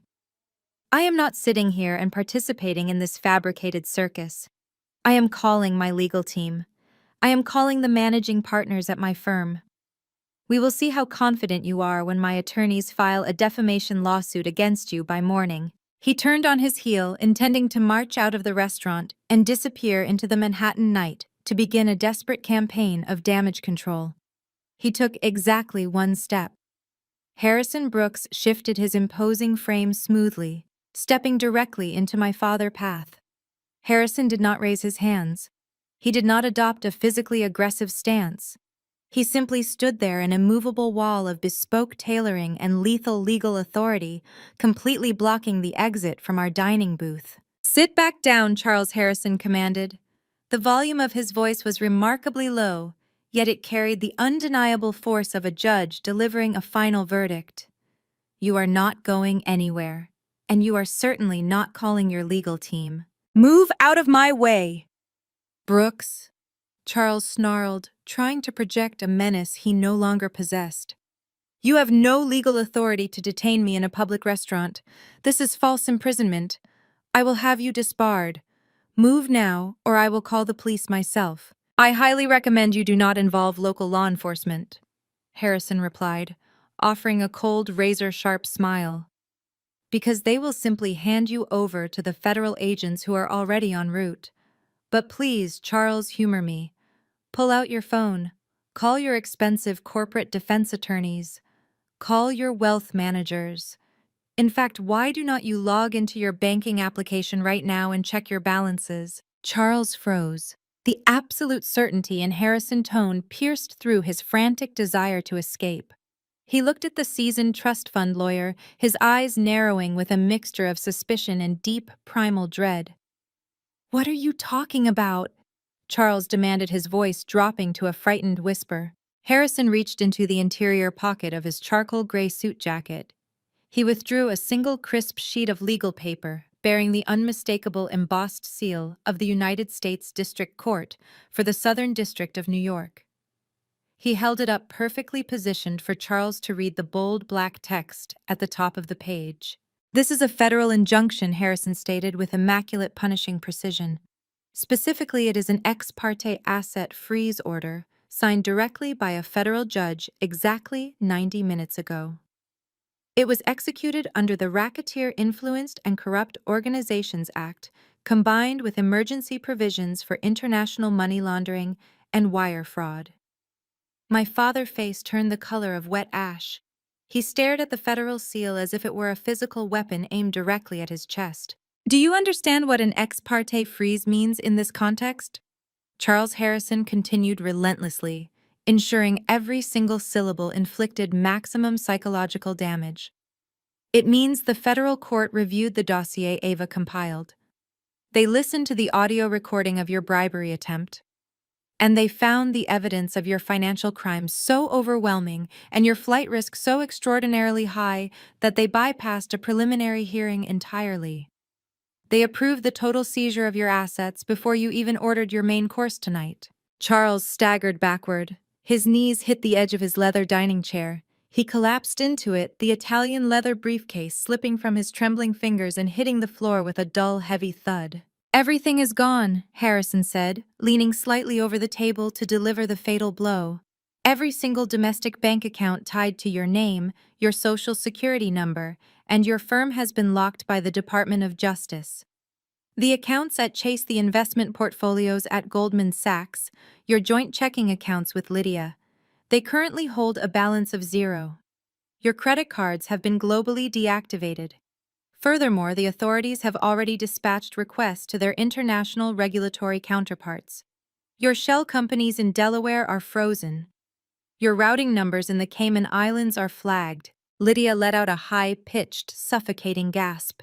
She clutched her diamond necklace, her eyes darting wildly around the restaurant, as if expecting federal agents to drop from the crystal chandeliers. Frozen, she repeated, her voice bordering on complete hysteria. What do you mean frozen? We have bills, we have auto payments, we have the mortgage on the estate. You have absolutely nothing, Lydia, Harrison corrected her without a shred of pity. Your husband utilized a vast network of illicit funds to sustain your lavish lifestyle. Now that the network has been identified as a criminal enterprise, the federal government has seized the infrastructure. You are at this exact second completely destitute. Charles pulled his smartphone from his pocket. His hands shook so violently he dropped it twice before managing to unlock the screen. He opened his primary banking application. I watched his eyes scan the digital interface. I watched the final remnants of his arrogant, untouchable ego shatter into absolute ruin. The screen displayed a bold red error message indicating that the accounts were restricted and required immediate contact with the fraud department. He tried another banking app, then another. He checked his premium black credit card account. Every single digital gateway returned the exact same catastrophic result. Access denied, account suspended. You cannot do this, Charles whispered to the screen of his phone, his voice completely hollowed out. I am a senior executive. I have a fiduciary duty to my clients. You cannot just erase 30 years of capital in 1 hour. I did not erase it. Charles, I interjected, my voice cutting through his pathetic murmurs of denial. I simply redirected it to its rightful owner. I spent years tracing the labyrinth of accounts you built to hide my grandmother money. I mapped the entire architecture of your fraud. When Harrison took that map to the federal judge, it was not just an allegation. It was a fully realized schematic of a criminal syndicate. You built the cage. I just handed the government the padlock. I picked up the leather check holder that the waiter had discreetly dropped off earlier in the evening. I opened it, glancing at the astronomical total for the vintage champagne and the imported caviar my parents had ordered to celebrate my financial execution. I slid the leather folder across the table until it rested directly in front of my father. You came here tonight to force me into bankruptcy, I said smoothly. You intended to make me pay for this Michelin-starred dinner as a final insult before you ruined my life. But your credit cards are currently invalid pieces of plastic. You do not have the liquidity to afford a subway ride back to your heavily mortgaged estate, let alone a $3,000 dinner bill. Charles stared at the leather folder. The man who had spent his entire existence obsessing over wealth status and financial dominance was now trapped in a luxury restaurant without the means to pay for his own extortion attempt. He looked at me completely stripped of his power, his pride, and his future. The inescapable perimeter I had meticulously designed had finally and irrevocably snapped shut around him. Charles stared at the leather folder containing the astronomical dinner bill. His chest rose and fell in jagged, uneven breaths.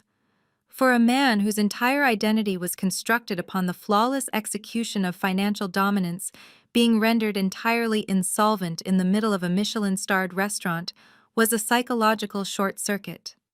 He opened his mouth to speak, perhaps to hurl another empty threat, but the words died in his throat. He had no leverage left to pull. The heavy glass doors at the front entrance of the restaurant swung open. There were no flashing red and blue lights reflecting off the Manhattan pavement outside. There were no wailing sirens piercing the crisp evening air. The federal government does not need theatrical displays to announce its absolute authority. It relies on the chilling, inescapable quiet of inevitable consequence. 4 individuals stepped into the ambient light of the dining room. They wore impeccably tailored, unremarkable dark suits. They did not sprint. They did not shout orders or brandish weapons. They moved with a synchronized, predatory grace that instantly altered the atmospheric pressure of the room. The maitre d' moved to intercept them, offering his standard polished greeting, but the lead individual simply reached into his breast pocket and flashed a subtle metallic glint. The maitre d' immediately stepped back, his posture rigid, gesturing silently toward our table. I watched them navigate the maze of crystal chandeliers and velvet booths. The wealthy patrons around us, titans of industry and socialites accustomed to absolute privacy, sensed the drastic shift in the air. Conversations abruptly died. Silver forks were lowered onto fine china. A heavy, suffocating silence swept across the dining floor as the 4 figures approached our booth in a flawless tactical formation. Harrison Brooks smoothly took a single step to his right, clearing the direct path to my father. Harrison adjusted his immaculate gray suit, his expression a mask of professional satisfaction. He had delivered the preamble. The executioners had arrived to finish the job. The lead agent, a tall woman with sharp features and a gaze completely devoid of mercy, stopped exactly 2 feet from where Charles sat, paralyzed in the leather banquette. She did not raise her voice. She did not need to. Her tone was flat, clinical, and utterly devastating. Charles Miller, she stated. It was not a question. It was a firm confirmation of target acquisition. My father looked up from the unpaid dinner bill. His face was a ghastly, translucent white, slick with cold sweat. The deeply ingrained arrogance of a corporate executive tried to forcefully override his sheer terror. He attempted to straighten his posture, desperately clinging to the illusion of his social status. "I am Charles Miller," he replied, his voice shaking despite his best efforts to sound commanding. "I am the chief accounting officer of a major financial firm. I am in the middle of a private family dinner. Who are you, and how dare you interrupt us? I will have the management throw you out onto the street." The woman did not blink. She reached into her suit jacket and produced a leather credential case, flipping it open with a sharp, practiced flick of her wrist. The polished gold shield of the Federal Bureau of Investigation caught the light from the chandelier above us. The agent standing immediately to her left produced an identical case revealing the silver badge of the Internal Revenue Service Criminal Investigation Division. "I am Special Agent Collins," the lead agent said, completely unfazed by his pathetic attempt at pulling rank.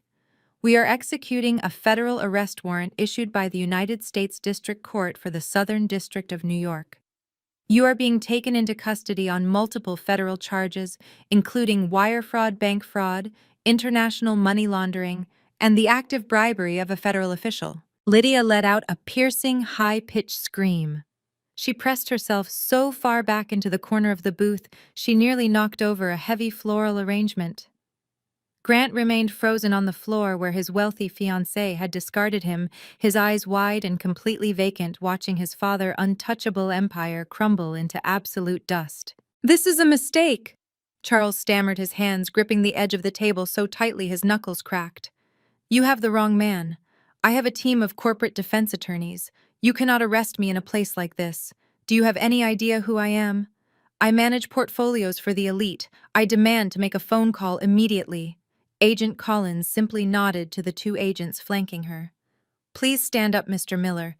Keep your hands visible and place them behind your back." Charles refused to move. He gripped the table, shaking his head rapidly. "No, I am not going anywhere with you. I am not a criminal. I am a wealth manager. This is my daughter's fault. She fabricated these allegations because she is mentally unstable. She stole my smartwatch and altered the recordings. She is the one you should be putting in handcuffs."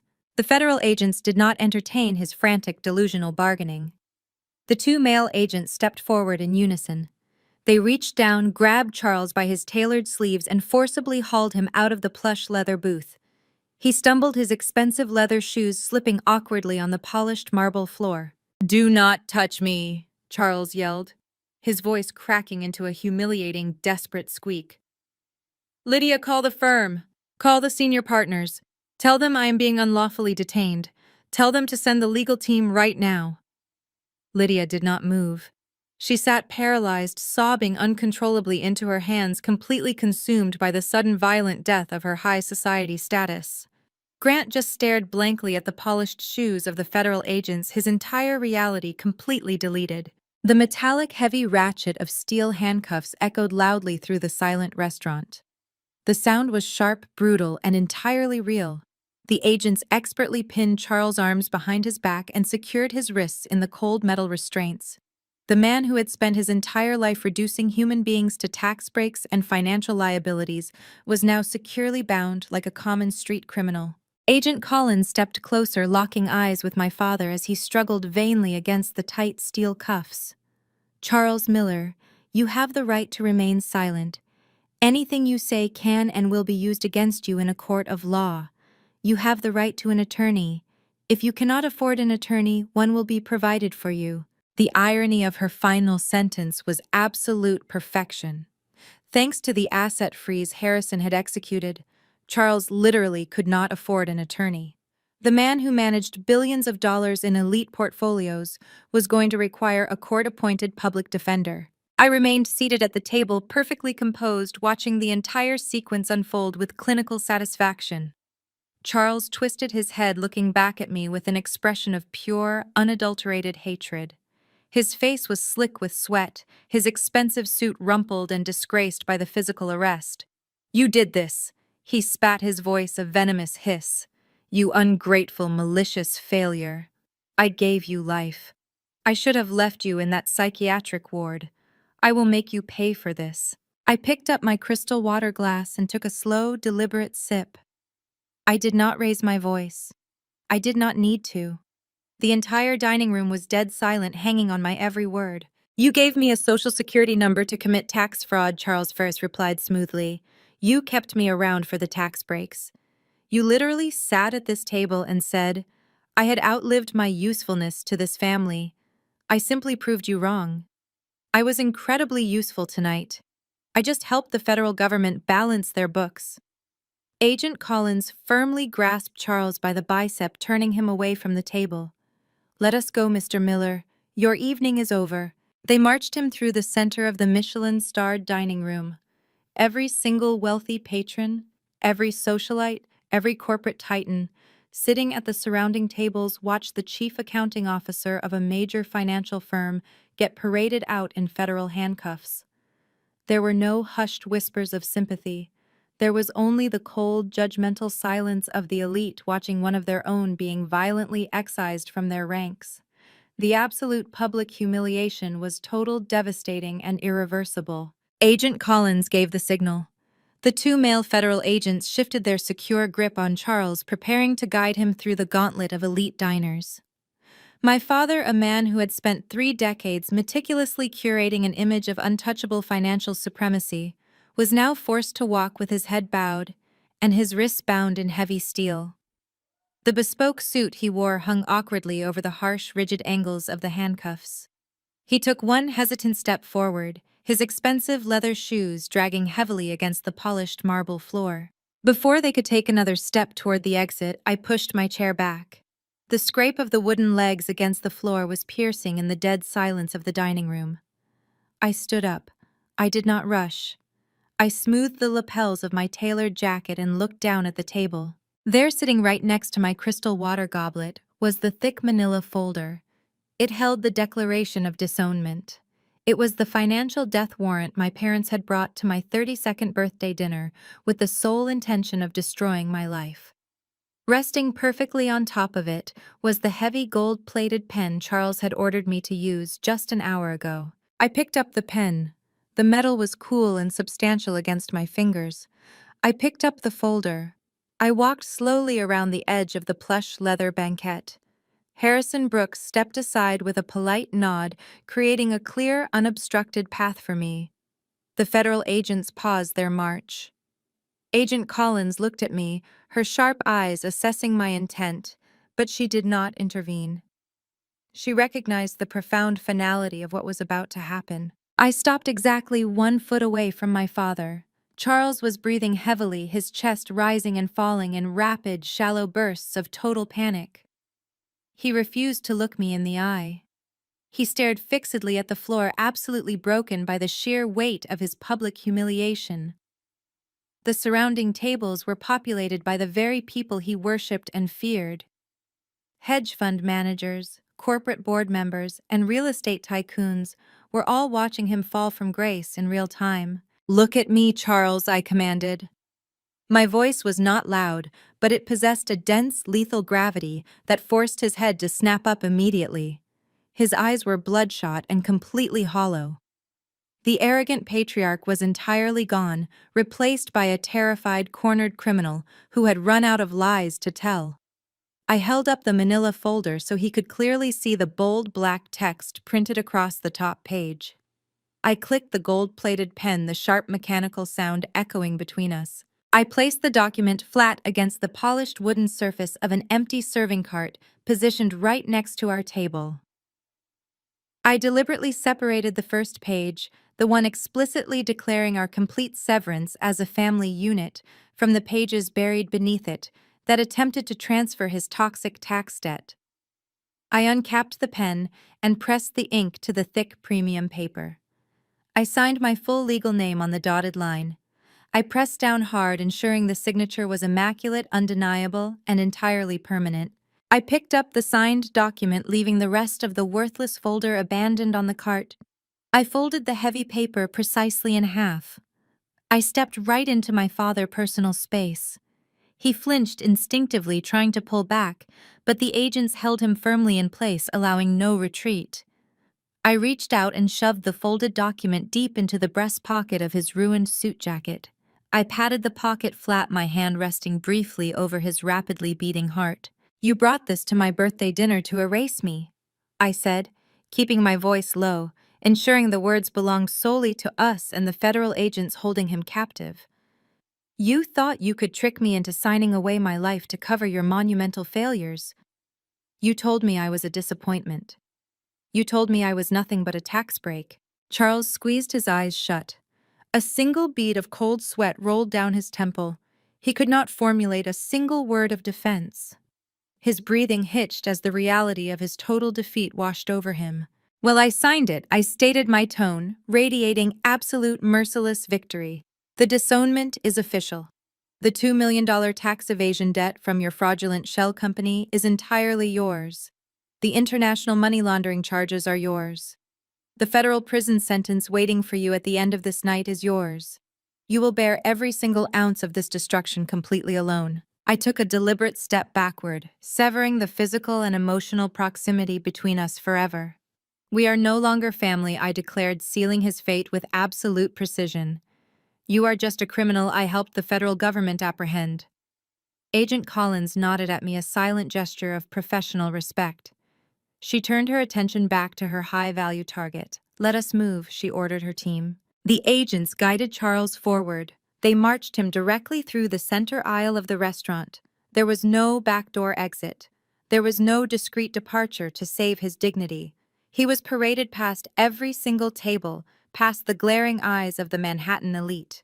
The whispers began immediately, a rising tide of judgment and scandal that would absolutely dominate the financial news cycle by sunrise. The heavy glass doors opened, and the cold night air rushed in, as Charles was swallowed by the darkness outside, officially entering the custody of the United States justice system. I turned my back on the exit and looked at the remnants of my former family left behind in the booth. Lydia was slumped over the table, her face buried in her arms. Her meticulously styled hair was disheveled and wild. The diamond tennis bracelet on her wrist caught the light, a glaring reminder of the stolen inheritance she would soon be forced to surrender to the authorities. She was weeping uncontrollably, the loud, jagged sobs echoing the absolute death of her country club existence. Without Charles' income, without my stolen trust fund, and with her assets completely frozen by the federal court, she was entirely destitute. Grant was still sitting on the floor. He had pulled his knees to his chest, wrapping his arms around his legs like a terrified child. He was staring blankly at the empty chair where his wealthy fiancée had sat just 20 minutes ago. The golden boy had lost his bride, his luxury vehicles, his offshore accounts, and the father who had shielded him from reality. He was 29 years old with zero life skills, a massive gambling debt, and no one left to bail him out. They were entirely pathetic. I felt no pity. I felt no guilt. I felt the pure, unadulterated sensation of a massive, suffocating weight being permanently lifted from my shoulders. The decades of emotional manipulation, the constant comparisons, the brutal insults about my career choices, it was all completely extinguished. They had tried to bury me, but they had only succeeded in handing me the shovel to dig their own graves. The heavy glass doors of the restaurant had barely sealed shut behind my father when the remaining tension at our table finally violently snapped. The reality of the situation crashed down upon my brother with the crushing weight of a collapsing building.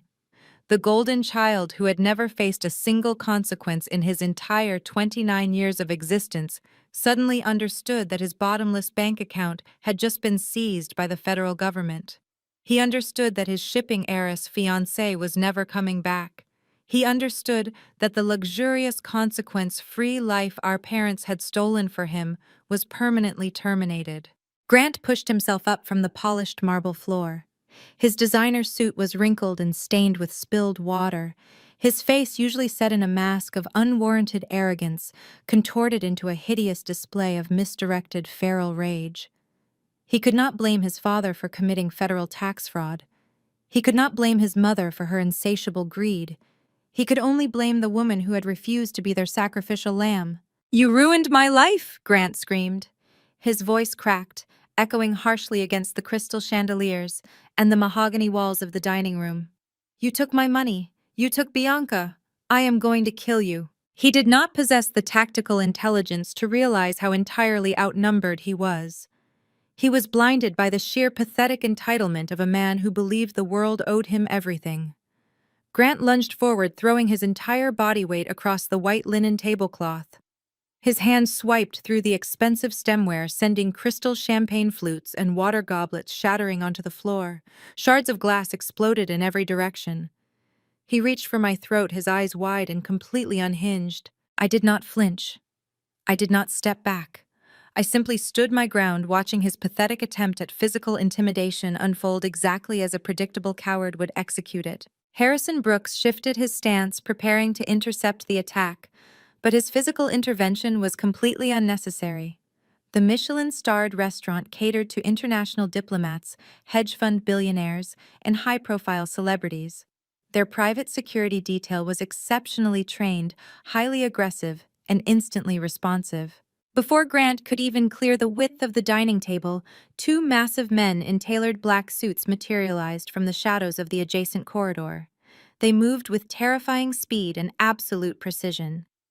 The first security officer grabbed Grant by the collar of his suit jacket and forcefully yanked him backward, completely halting his forward momentum. The second officer grabbed my brother by the belt and the shoulder, utilizing his own chaotic energy against him. With a swift, brutal motion, the security team slammed Grant directly into the solid marble floor. The impact was loud and punishing. The air was violently expelled from my brother's lungs in a ragged gasp. One of the officers immediately drove his knee directly into the center of Grant, back-pinning him immovably to the ground. He grabbed both of Grant's wrists, pulling them sharply upward and securing them tightly with a thick, heavy-duty nylon zip tie. "Get off me!" Grant shrieked, his voice muffled against the cold stone floor. "Do you know who my father is? Do you know who I am? Let me go. You are currently detained for attempted assault and destruction of private property," the security officer stated in a flat, mechanical tone. "Remain entirely still, or I will escalate the physical restraint." A uniformed police officer who had remained stationed near the entrance to assist the federal agents with perimeter control during my father's arrest casually strolled over to our table. He looked down at Grant thrashing helplessly on the floor, then nodded to the private security team, silently confirming that the situation was entirely under their legal jurisdiction. Lydia witnessed her precious golden boy being physically subdued and treated like a common street thug. The sight of Grant's face pressed against the shattered glass and spilled wine completely shattered her remaining sanity. She realized that screaming had failed. She realized that emotional manipulation and gaslighting had spectacularly failed. She was trapped in a room full of Manhattan elites who were watching her family disintegrate with cold, judgmental fascination. So my mother resorted to the absolute last, most desperate weapon in her arsenal of narcissistic manipulation. She decided to stage a catastrophic medical emergency. Lydia let out a theatrical, piercing gasp that sounded perfectly rehearsed. She clutched her chest with both hands, her eyes rolling back into her head with dramatic exaggeration. She swayed dramatically on her feet, letting out a loud, shuddering moan before allowing her knees to buckle. She collapsed backward, ensuring she landed safely against the plush leather banquette before sliding gracefully down to the floor, coming to a rest just a few feet away from where Grant was pinned. She lay there perfectly still, her eyes squeezed shut, waiting for the inevitable rush of sympathy. She waited for the wealthy patrons to drop their silverware and sprint to her aid. She waited for anyone to scream for a doctor and offer her the attention and the victimhood she so desperately craved. No one moved. The silence in the dining room was absolutely deafening.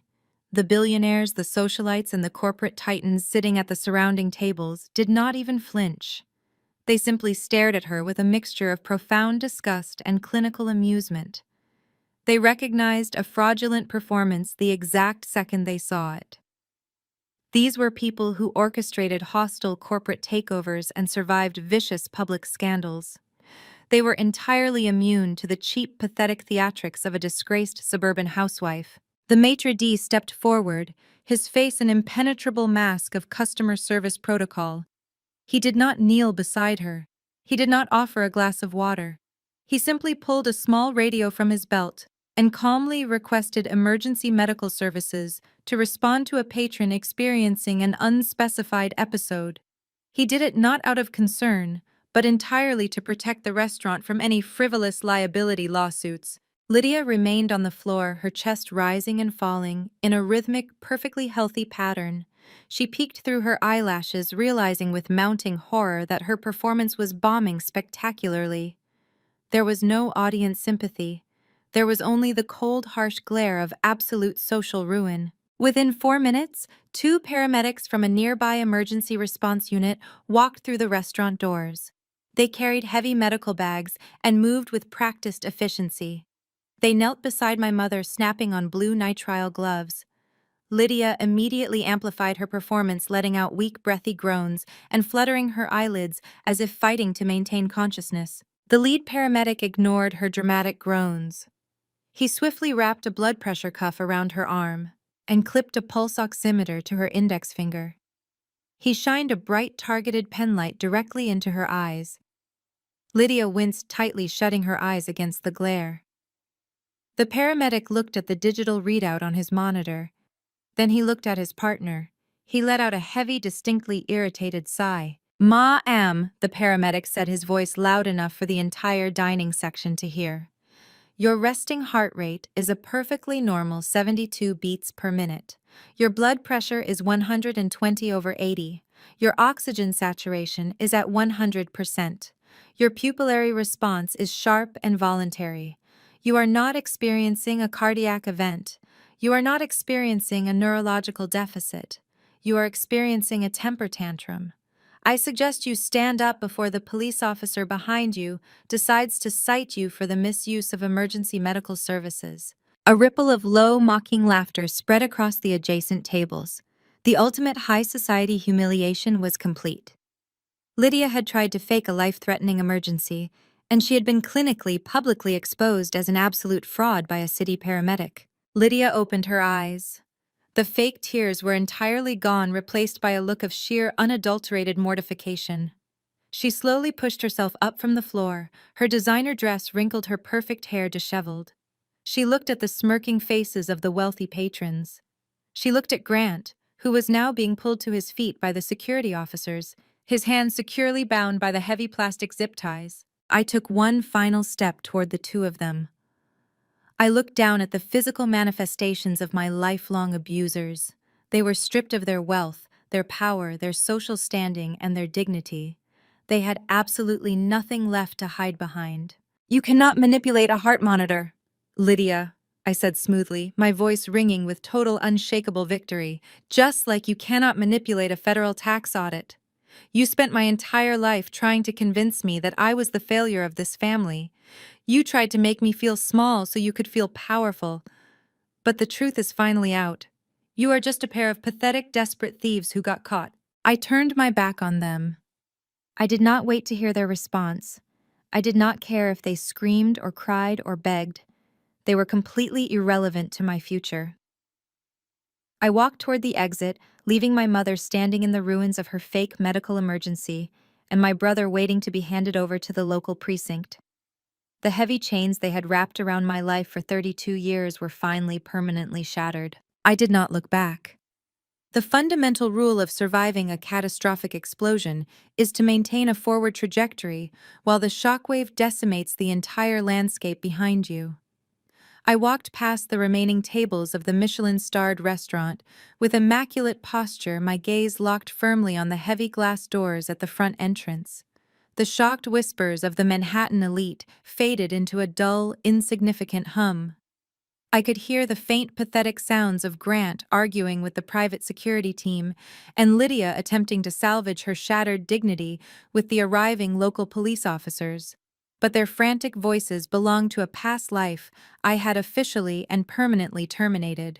The maitre d', a man who had just witnessed my entire family implode over the course of a single hour, rushed forward to hold the brass handles of the door open for me. He did not offer a customary pleasantry or a polite farewell. He offered a deep, highly respectful nod, a silent professional acknowledgement of the absolute brutal shift in power he had just watched me execute. I stepped through the threshold, my designer heels clicking sharply against the marble, and walked out into the biting chill of the city. The New York night air was sharp and violently cold, slicing right through the thin fabric of my tailored suit jacket. Yet for the first time in 32 years, I felt a profound radiating warmth spreading through the center of my chest. The suffocating weight of my parents' expectations, the endless financial anxiety, The psychological cage they had meticulously built around my existence to keep me compliant, it was all completely incinerated.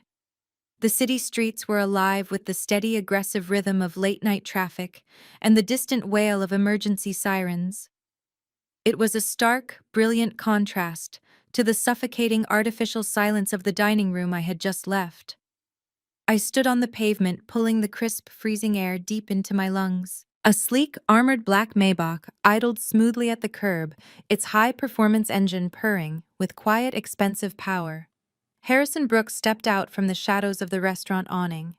He moved with the effortless, predatory grace of a man who had just successfully executed a flawless legal assassination. He did not offer empty platitudes or emotional congratulations. He operated entirely on the currency of definitive results, and tonight our results were spectacular. Harrison reached for the heavy silver handle of the rear passenger door, pulling it open with a smooth, practiced motion. He gestured for me to step inside the climate-controlled interior of the luxury vehicle. Before I entered, he reached into the interior breast pocket of his charcoal gray overcoat. He withdrew a thick leather-bound folio embossed with the gold crest of his elite law firm. He held it out to me. The ambient light from the street lamps caught the metallic gleam of the heavy binder rings.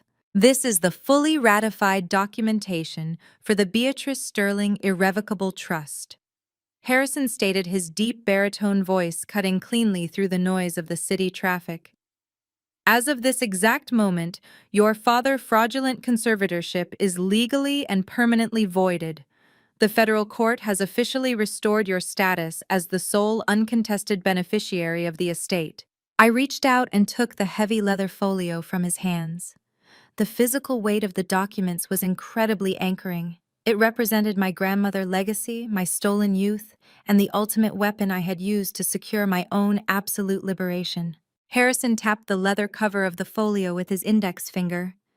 The $30 million in liquid capital, along with the recovered commercial property deeds and the offshore holding accounts Charles attempted to drain, are entirely under your autonomous control. The asset freeze on your parents' accounts guarantees full restitution. There are no remaining legal tethers. There are no familial loopholes for them to exploit. You are completely and utterly sovereign. I looked at the polished legal titan standing before me. He had been the brilliant architect of my retaliation, the razor-sharp sword I wielded against my father, corporate corruption. We had spent months mapping the illicit flow of funds, building an airtight case that even the most expensive defense attorneys could never dismantle. Thank you, Harrison, I said, my voice steady and resolute. Thank you for executing the strategy flawlessly, for ensuring they had absolutely no avenue of escape when the trap finally snapped shut. Harrison offered a rare, genuine smile that briefly softened his intimidating courtroom facade. It was a privilege, Ava, he replied smoothly. Men like your father believe they can manipulate the financial laws to serve their insatiable greed. They view other human beings as disposable assets. It is always deeply, profoundly satisfying to remind them that the law possesses very sharp teeth. Your grandmother would be exceptionally proud of the predator you have become tonight. I stepped into the luxurious, quiet cabin of the Maybach. The interior smelled of rich leather and quiet success. Harrison closed the heavy door shut behind me, instantly muting the chaotic, aggressive sounds of the city. He walked around to the front passenger seat, slipping inside to join his private driver. As the car pulled smoothly away from the curb, leaving the restaurant, and the smoking ruins of the Miller family far behind in the rearview mirror, I opened the leather folio resting on my lap. The numbers printed on the pristine white pages were no longer a source of extortion, manipulation, or trauma. They were simply capital. They were the foundation of an empire I was going to build entirely on my own terms. My parents had invited me to dinner to discard me like a depreciated asset. They had tried to tell me I was a failure because I refused to play their fraudulent games. But sitting in the back of the Maybach, watching the bright neon lights of Manhattan blur past the tinted windows, I knew exactly what my net worth was. I closed the folio, resting my hands over the gold-embossed crest. I took one final deep breath, finally stepping completely out of the darkness of their abuse and looking forward to a brilliantly illuminated future. 6 months is an eternity in the financial district of Manhattan. In half a year, formidable corporate empires can be built from absolute scratch, and supposedly untouchable legacy institutions can be reduced to dust. I stood by the floor-to-ceiling windows of my new corner office, looking down at the chaotic, pulsing energy of the city streets far below. The heavy oak door behind me bore a freshly engraved brass plaque that gleamed under the recessed lighting. Vice President of Appraisals and Acquisitions. The board of directors at the auction house had not hesitated for a single moment when the dust finally settled from my family's highly public implosion. My immaculate handling of the fraudulent consignments combined with the sudden, highly publicized legal backing of Harrison Brooks made my executive promotion an undeniable corporate necessity. I was no longer just examining brushstrokes in a back room. I was actively dictating the flow of international art commerce. Resting squarely in the center of my expansive mahogany desk was a thick, pristine portfolio. It did not contain extortion demands or fabricated tax liabilities designed to destroy my life. It contained the finalized federally approved charter for the Beatrice Sterling Foundation. I had taken the $30 million Charles had desperately tried to steal and repurposed it into an aggressive, highly regulated philanthropic trust. We provided elite legal representation and financial sanctuary for young adults escaping abusive, financially manipulative family structures. I turned my grandmother money into the exact weapon I had needed when I was 17 years old and trapped in a psychiatric ward. It was a beautiful, impenetrable fortress of legitimate capital, and it was entirely under my absolute autonomous control. A sleek, flat-screen monitor mounted on the far wall of my office was tuned to a premier financial news network. The volume was muted, but the scrolling ticker at the bottom of the screen delivered the breaking headline with brutal, inescapable clarity. Former corporate accounting chief Charles Miller, sentenced to 8 years in federal prison. I picked up the remote control and unmuted the broadcast just in time to hear the anchor detail the spectacular, catastrophic end of my father. The federal judge had shown absolutely zero leniency during the sentencing hearing. The pristine audio recording of Charles actively attempting to bribe an agent of the Internal Revenue Service had completely dismantled his expensive, desperate defense strategy. There were no lenient plea deals available for a man who had utilized international auction houses to launder stolen trust fund money. The court ordered the immediate permanent forfeiture of his entire remaining financial portfolio. His corporate pension was seized by the government. His accounting licenses were permanently and publicly revoked. The broadcast showed a brief, humiliating clip of Charles being escorted out of the federal courthouse by armed marshals. He was wearing a faded standard-issue beige prison uniform that hung loosely on his shrinking frame. His silver hair was unkempt, his face gaunt and deeply aged by the sheer, unrelenting terror of his new reality. He looked remarkably small. He looked entirely defeated. The man who had once threatened to destroy my career with a single phone call was now officially assigned a federal inmate number. He was locked inside a concrete cell where his manipulative tactics and his obsession with high society status held absolutely zero currency. The news anchor transitioned smoothly to discuss the collateral damage of the Miller Financial Syndicate. I leaned back in my ergonomic leather chair, taking a slow, deeply satisfying sip of my morning espresso. The television segment displayed a photograph of Grant, my former golden child brother, looking completely shell-shocked on the steps outside a federal bankruptcy court. His wealthy fiancée, Bianca, had completely severed all ties within 48 hours of the restaurant confrontation. She had taken her family's shipping fortune and her pristine credit score with her, leaving Grant totally exposed. Without my stolen inheritance to cover his massive cryptocurrency margin calls and his predatory shadow loans, Grant had faced immediate catastrophic insolvency.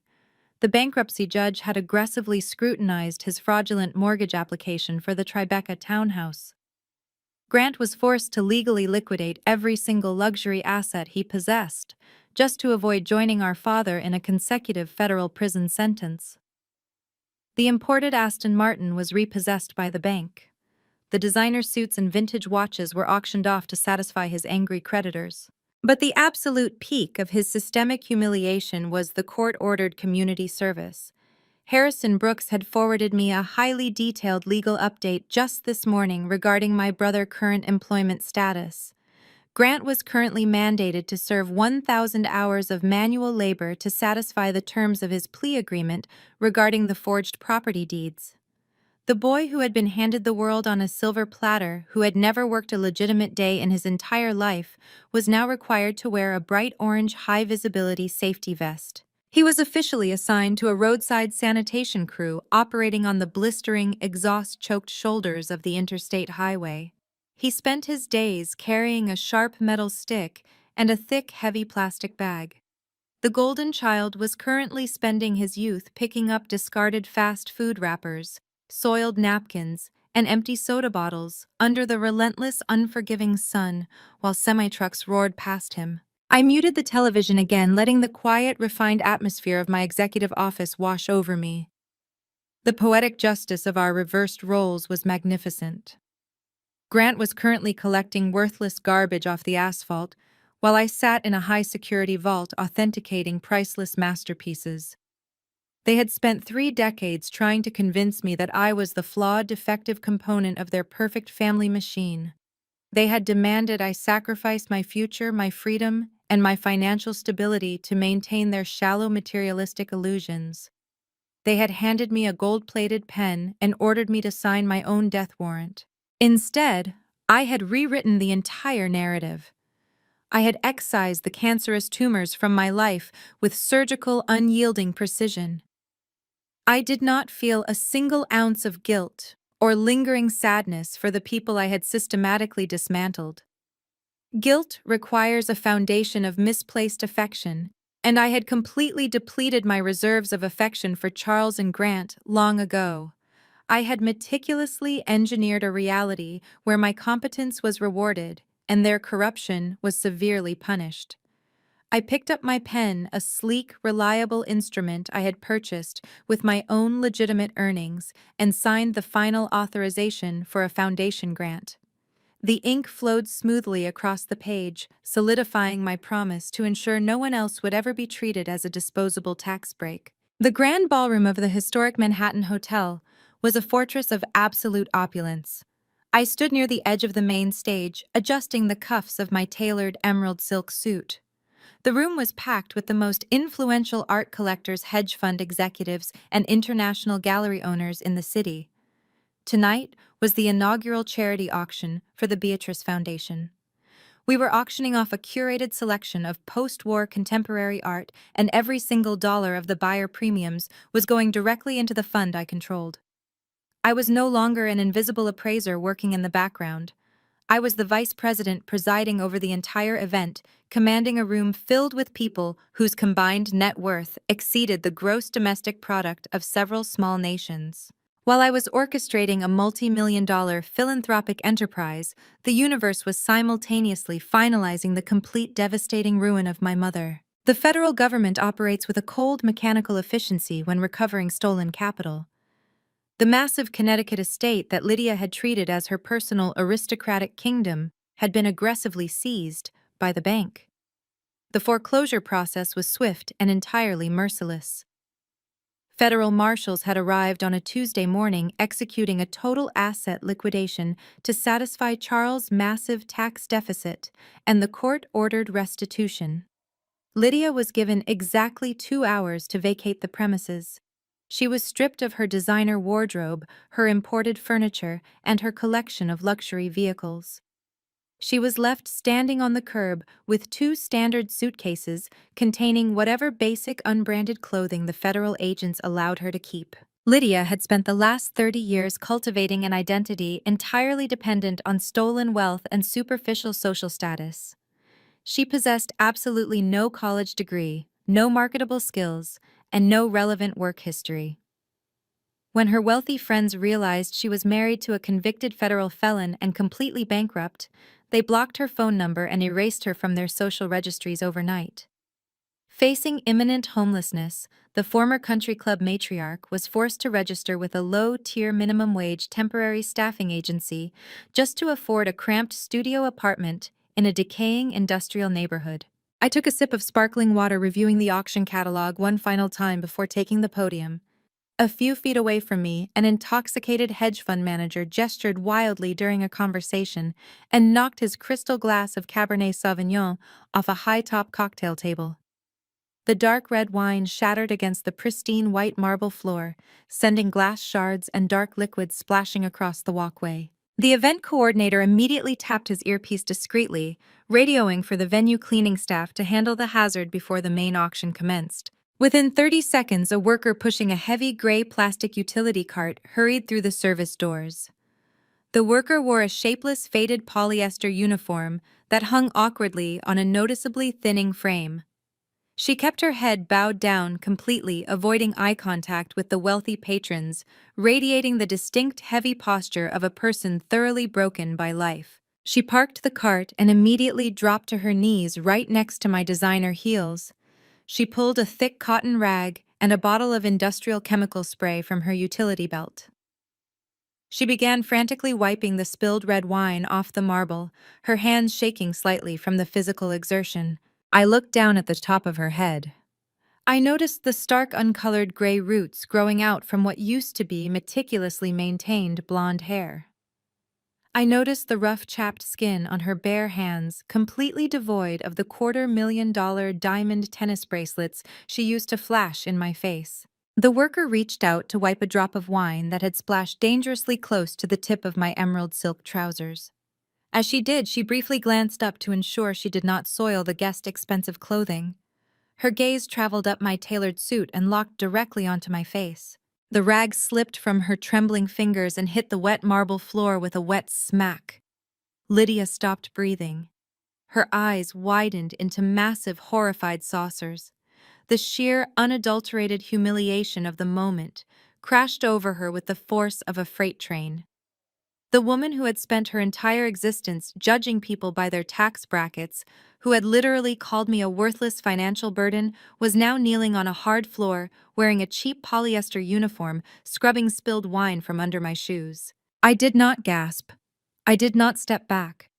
I looked down at the pathetic, trembling woman kneeling at my feet with an expression of absolute Arctic indifference. Ava Lydia whispered. Her voice was a cracked, desperate wheeze. She scrambled backward on her knees, desperately trying to hide her face behind her rough, unmanicured hands. Her face burned with a chaotic, agonizing mixture of deep shame and visceral terror. She looked around the grand ballroom, suddenly realizing that this event was entirely populated by the exact caliber of high society elites she had spent her life trying to impress. She realized I was the executive hosting the gala. The contrast between our current realities was absolute and completely inescapable. I was standing at the absolute pinnacle of luxury and power. She was quite literally scrubbing the floor beneath me. "You missed a spot, Lydia," I said. My voice was low, perfectly controlled, and completely empty of any familial warmth. Lydia let out a quiet, suffocating sob. She kept her head bowed, staring at the shattered glass and the spilled wine. She did not dare look up at me again. She knew she had absolutely no right to ask for my help. She knew she had destroyed every single bridge back to a comfortable life the night she ordered me to sign a federal felony confession. She slowly reached out with a trembling, calloused hand, picked up the saturated rag, and continued to wipe the floor directly in front of my shoes. I did not offer her a word of comfort. I did not hand her a crisp $100 bill out of pity. Pity is reserved for victims of circumstance, and Lydia was entirely the architect of her own spectacular destruction. She had chosen greed over her own daughter. Now she was paying the ultimate humiliating price for that decision. I stepped smoothly over the wet spot on the marble, completely bypassing the kneeling, sobbing woman. The crowd grew silent as I approached the center stage. The bright spotlight hit my face, illuminating my presence to the entire room of billionaires and art titans. I stepped up to the mahogany podium, tapped the microphone, and offered a brilliant, commanding smile to the audience. "Good evening, ladies and gentlemen," I announced, my voice carrying flawless confidence and unshakable authority. Welcome to the inaugural auction for the Beatrice Foundation. Tonight we are investing in a future where human value is never dictated by a balance sheet. I did not look back at the service doors. I knew Lydia was quietly pushing her plastic cart back into the shadows where she belonged, taking her shame and her minimum wage reality with her. I raised my auction gavel, entirely ready to conquer the rest of my life. I stood at the mahogany podium, looking out over a sea of billionaires and industry titans. The auction was a monumental success. We raised millions for the Beatrice Foundation in a single evening. But as the final hammer fell and the applause thundered through the grand ballroom, my mind briefly wandered back to the service doors where Lydia had disappeared. I did not feel a sudden urge to chase after her. I did not feel the need to gloat or deliver a grand cinematic speech about my triumph and her catastrophic failure. Silence is the most absolute form of destruction. When you hate someone, you still acknowledge their existence. When you completely ignore them, you erase them from your reality. Lydia wanted me to scream. She wanted me to berate her because any reaction would have meant she still held emotional power over me. By stepping over her spilled wine and walking to the stage without a backward glance, I gave her the exact punishment she truly deserved. Absolute, crushing insignificance. She was no longer my mother. She was just a temporary cleaning staff member who missed a spot on the marble floor. I never saw her again after that night. I never checked the employee registry to see if she kept the job. I simply closed that dark chapter of my life and threw away the book. Autumn arrived in New York City with a crisp, biting wind that stripped the golden leaves from the trees in Central Park. The holiday season used to be a psychological minefield for me. Thanksgiving with the Miller family was always a highly choreographed corporate event. Charles would spend the dinner discussing quarterly earnings, offshore accounts, and tax loopholes. Lydia would critically evaluate my wardrobe and compare my salary to the wealthy fiancés Grant brought home. It was a sterile transactional nightmare disguised as a family gathering. This year was entirely different. I hosted Thanksgiving dinner in my newly purchased Upper West Side brownstone. The space was warm, inviting, and filled with the rich aromas of roasted turkey sage stuffing and fresh cranberry sauce. There were no hostile caterers. There were no public relations consultants. There were no financial agendas hidden beneath the silver serving platters.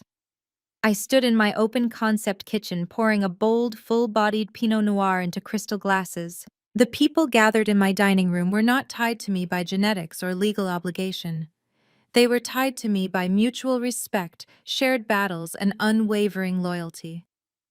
My lead appraisal team from the auction house sat at the end of the long oak table laughing loudly at a shared joke. They were the brilliant, meticulous professionals who had helped me securely flag Charles' illicit art consignments without asking questions. Sitting right across from them was Harrison Brooks.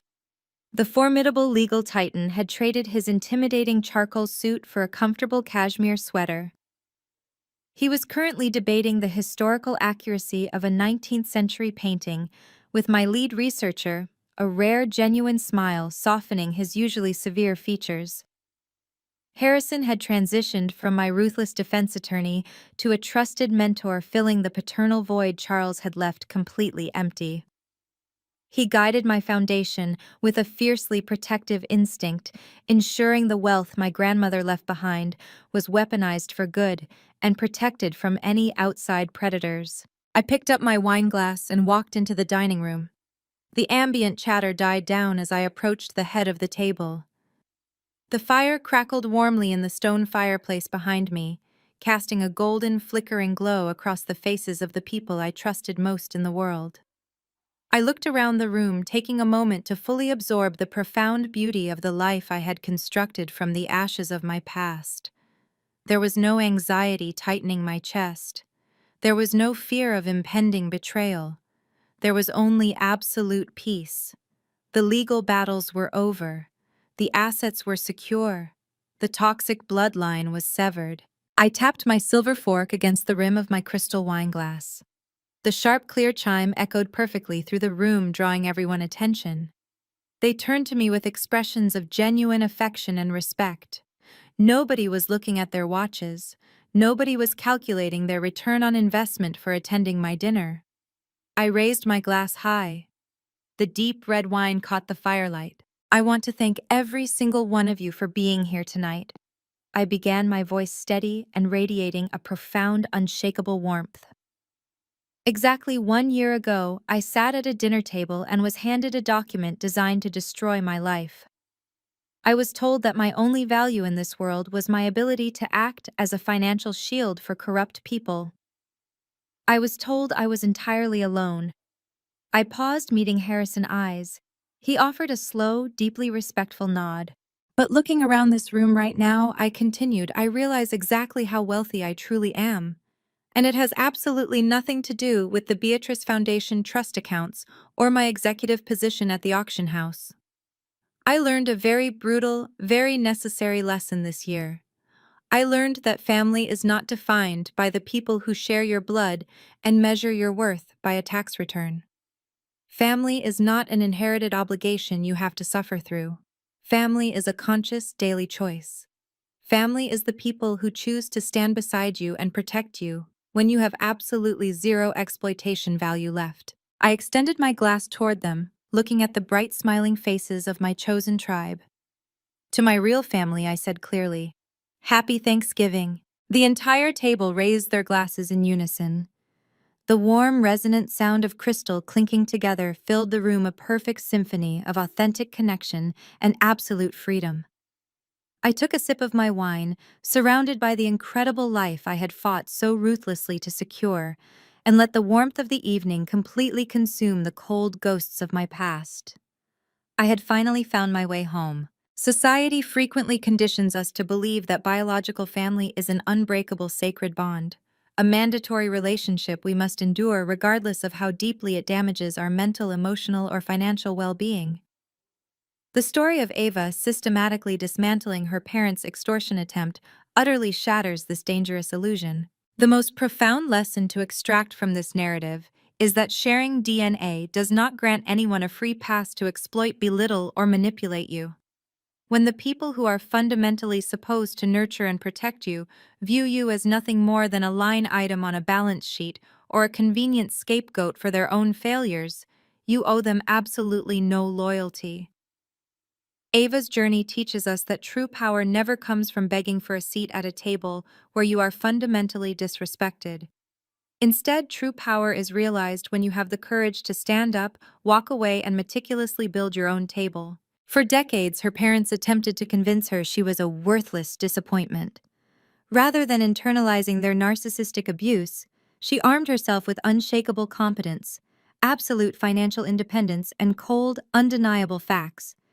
She proved that your value is never under any circumstances tied to the validation of toxic people. Ultimately, the greatest wealth you can ever accumulate is a chosen family, a circle of trusted colleagues, mentors, and friends who stand fiercely by your side when you have zero exploitation value left to offer. Walking away from a corrupt bloodline is not an act of failure. It is the ultimate triumphant declaration of profound self-love and self-preservation.